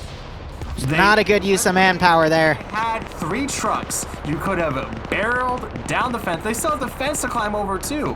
Guy Fieri. Oh my god. Yeah, it's a mess over there. Guy Fieri's dead. His ATC tower got blown up, unfortunately. Yeah. Ooh, that is a call that man. Points are starting to be scored. Yep. And Op4 is coming behind some Green 4 guys on the northern hill, and I'm seeing some back of the head headshots there. Yeah, I'm seeing from Tao. Granny with some great kills there. Granny on 3. Tree is on... Legal Action taking some RPGs. But they're gonna have another fresh batch with Ash and his group down here. They're not even aware because, like you said, that weapon VOD, just completely non-existent. Real quick. Op4 sending Mike's BTR to T5 Bay's green for BTR, and I don't think they notice. They might hear the engine in a second, but if that BTR can set up. Yep. Also, James BTR just got hit once with AT. It just got hit again. It is morphing into the building. It is just rolling right through there. Making down, moving fast, buildings phase, and I'm homebound. I don't think that's how buildings work. Is Russian technology, advanced stealth technology, phase through building, enemy not even notice.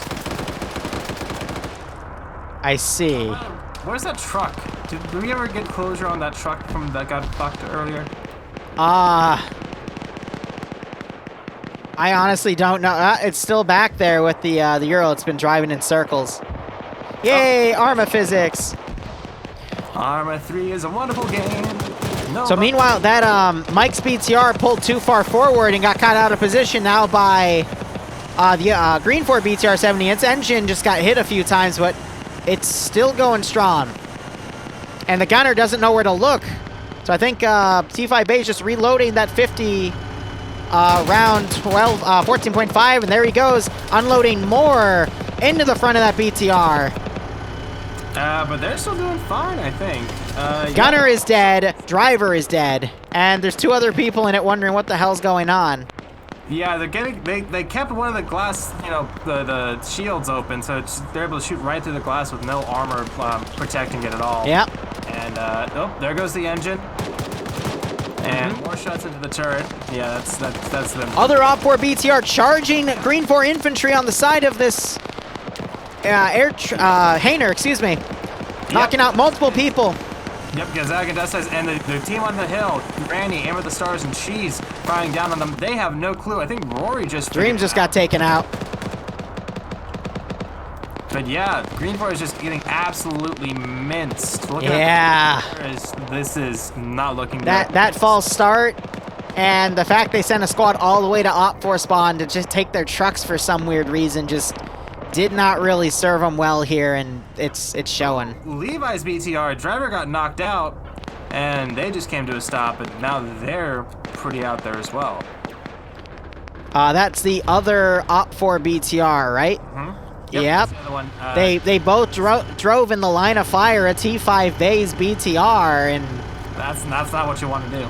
so it's actually G-Lakes who's gunning. He's on 6 kills, by the way, picking off BTR crews and sporadic infantry from Charlie 2's Op4.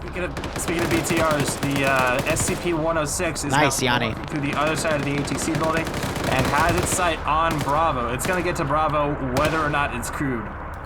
I'm gonna be honest, if I was turning a corner and I saw a BTR phase through a building, I would pull back and RPG it. I would take no chances. Phases behind you. Nothing personal. Nothing personal. Otherwise, we've got Cheese running down. He just double tapped some of these guys on the Hainer. Might also double tap Ash here. Looks like he's checking bodies to see what is available. And we have... Jonathan's BTR is double tapping the other Op4 BTR, thinking that that's the BTR that shot at him. Yeah, as Bay pulls back. Well, because I mean, you can't see through the fog here. It's too tough. But now they'd be close enough to see that it's friendly. But well, no, you can't really see that red from that angle. Yeah, so but you see the green. They see the spotty color on it compared to the solid olive of the enemies, so it's a little weird. Cheese, meanwhile, who was bandaging himself, just let Ash get up and run away. I don't think Ash even knew he was there. I think he was just wanted to get away. Maybe he has his GPS up and saw he was the only one, just decided to run. I think Cheese was also like, wait. Monty on 2 kills. So he'll get back. Oh no, he won't. And not a tree has anything to say about it. So was either tree or yeah, I think that was just tree up there. Yeah. Yeah, he's picked up the marksman rifle, and he was able to snipe Ash, and Vager's not popping smoke on him. Nah, this is over. We're not even gonna get anywhere. I don't think we can even get to 50. Hold up! Op 4 blue on bluing between Scandi Recon and 1RW. I just saw 2 people get dropped on both sides.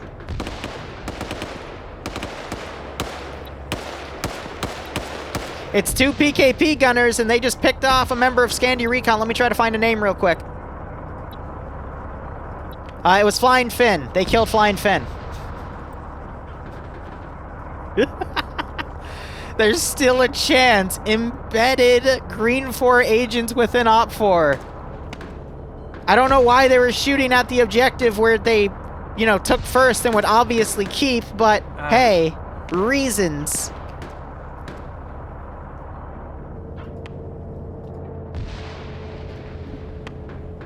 Who knows, man?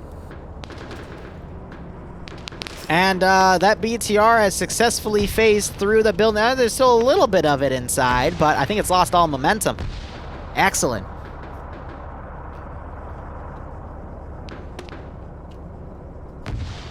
Combat's dying down a little bit. Cheese and Aim at the Stars getting grenadiered because they were spotted. And you've got Green 4 trying to do a large push along the northeastern side of the runway, but they're already getting engaged by NAFs. And the other BTR-70 that Green 4 still has is still trying to pick off these vehicles. But Jonathan's BTR-70 is now firing at Alpha 1's transport truck as they're trying to pull around. Vonk has a truck over the west side. He's trying to pull around as well. They might be able to spot it from here. T5 Bay and that BTR crew can't hear it. It is audible enough. I thought I saw it moving back. I was about to say. They're running down towards it. And that BTR is just oblivious to them. I think Vonk's just noticed. And now they're going to dismount. They have an RPG. Yep, on Vonk. They're trying to pick off everyone in that other BTR is dead. Not really. They're just kind of going around it. I'm scrolling up in chat. Legal action's coming up. Oh, he's an engineer. There's a satchel. Right between the wheels. And kaboom. Ouch. Ooh. They actually go. Both of them survive. Getting out. Oh. Unfortunately, G-Legs ran into T5 Bay's fire. Coda picks off T5 Bay, and G-Legs went down to T5 Bay's bullets. Jeez Louise. Textbook. That's the second time we've seen that level of crossfire, and there's G-Legs getting double tapped by Coda. Ouch. Yep. And a double tap, just to be sure, on T5 Bay. All right, I'm going to see Op 4 start to close from the northern side here. Bravo and Charlie are still well defended. There's no more BTRs really in play because the only one that Jonathan's in... Wait, nope, they repaired the engine. They could still drive it around. But, I mean, Op 4 just has a significant numbers advantage here.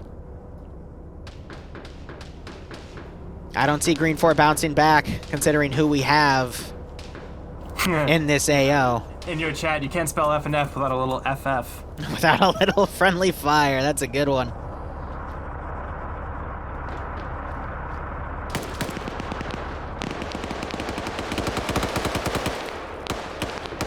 Wozni trying to fire back. Tech it Marcus, but he also took fire from either Devincer or Veleba. Using the BTR as cover. Yeah, as cover now. I mean, hey, if it phases through a building, that means it's solid to take bullets, right? Right. You'd hope. Sure. Ash getting picked off. Pad's trying to return fire onto Cheese.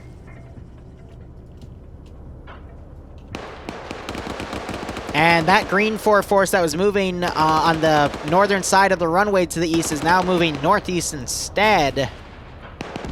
And RPGs are being fired into the Green 4 ATC tower. I think I saw either Tekkit or Marcus knocked out, but they have woken back up. Devincer trying to return fire on the Green 4, excuse me, Op 4 guys behind the BTR, but they quickly take cover.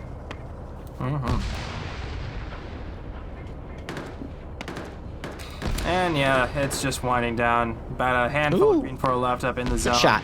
We do have that team up to the far east, but I think they're trying to run for the coast. That's Emzakov and the rest of the Red Strike checks. So they are Yeah, they're probably running to the coast and trying to get into the ocean, flag down a passing freighter, cargo freighter, and hightail it to wherever they can. Night Nomads, thanks for joining us. We just had Vonk move up and double tap Tarnfolk's body. Ash is also bled out. Pad's trying to fire RPGs at Cheese and aim at the stars as they push up. But it was a miss, unfortunately.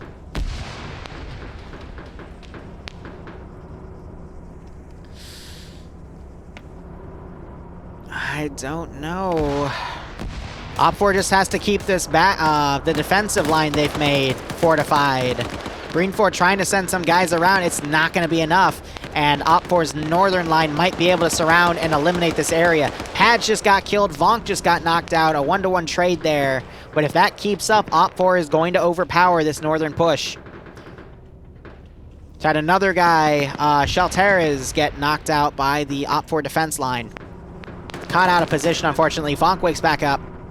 Aim of the Stars and Cheese breaching in on the west side of Alpha, along with Vonk Legal Action Coda. And FNF's been great, Retro. Thank you for asking. Once they take Alpha, I think Emzikov and his guys know that it's over. Yeah.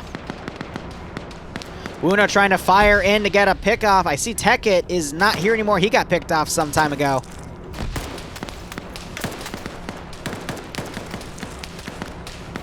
I don't know who Wuna's trying to pick off here. He wouldn't have an angle on anybody. I think he's just trying to do some blind suppression. What are we looking at in terms of the sector? Third Op4 guy about to enter. Aim at the Stars and Cheese can also enter. They're just in the adjacent building. And we got Rolo, The RPG out. Levy, and Woonsney, aka Northern, coming in from the southern side. RPG going into the ATC tower again. Yep, it's still standing. That's a satchel charge onto Panzer's position. He doesn't. Oh, no. What was that beeping noise? Oh. I wonder what that. That also killed someone inside the sector as well. Really good. I love how they added that mod for throwable satchels. It just absolutely annihilates people. Ace. Is it Ace? It's literally Ace. I've done it in TMTM and TSP. Yeah, the more you know. I think it's only with. I think you told me before. I just keep forgetting. But yeah, it's only with vanilla. Still learning. You're still learning. There's Alpha disappeared from Green 4's control.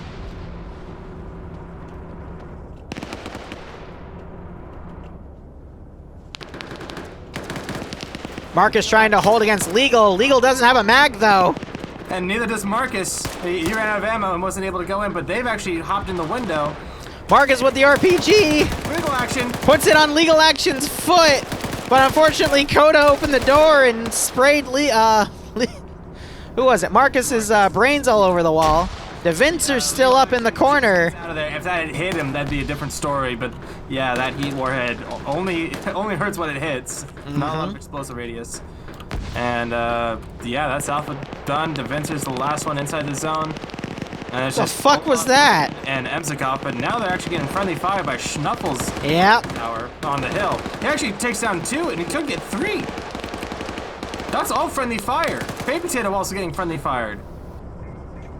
Hey, we're winning. Let's shoot each other. Yeah. See, what bugs me the most about this is I used to think, okay, it's because they don't know where each other is. After you and I both played a round of FNF and we see that if you open the map, you have Blue 4 Tracker, you know where everyone is, it's really easy to confirm where your friendlies are. Yeah, but people don't do that. Check in a second. There's... Ooh, target. And they go... Yeah. Bang, bang, bang. Bang, bang, bang, bang, bang. There's Alpha under control. Vincer firing, but he is immediately tapped by Rolo. Oh, no. Wow. Oh, poor man. And we're going to see GG in about a minute. Because it's 95, 3 sectors. Op4 dominated that round. And boy, was it a domination from the beginning. Like you said, those original, Olassis, I yeah. think Olassis meant to throw a smoke grenade and he accidentally threw a satchel charge. Oh, we saw that again? Yeah. Either that or he was Nice. just... Yeah, we lose. Second time that one just happened. Anyway, there's Op4 at 100, and this concludes the EU branch of FNF. The NA branch will start officially in an hour and a half, but we'll probably start the stream about an hour and 45 minutes from now because it takes them 15 minutes to get themselves set up. If you want to come and join, use the exclamation point FNF command, and if you can't figure it out from there, I have a video on my channel that'll show you step-by-step how to get involved. The screen just played twice. Interesting. Otherwise, thank you so much for watching. Go operate operationally. I hope to see you in an hour and 45 minutes for the NA branch with myself and Barbarian. Otherwise, cheers. Have a good one. What he said.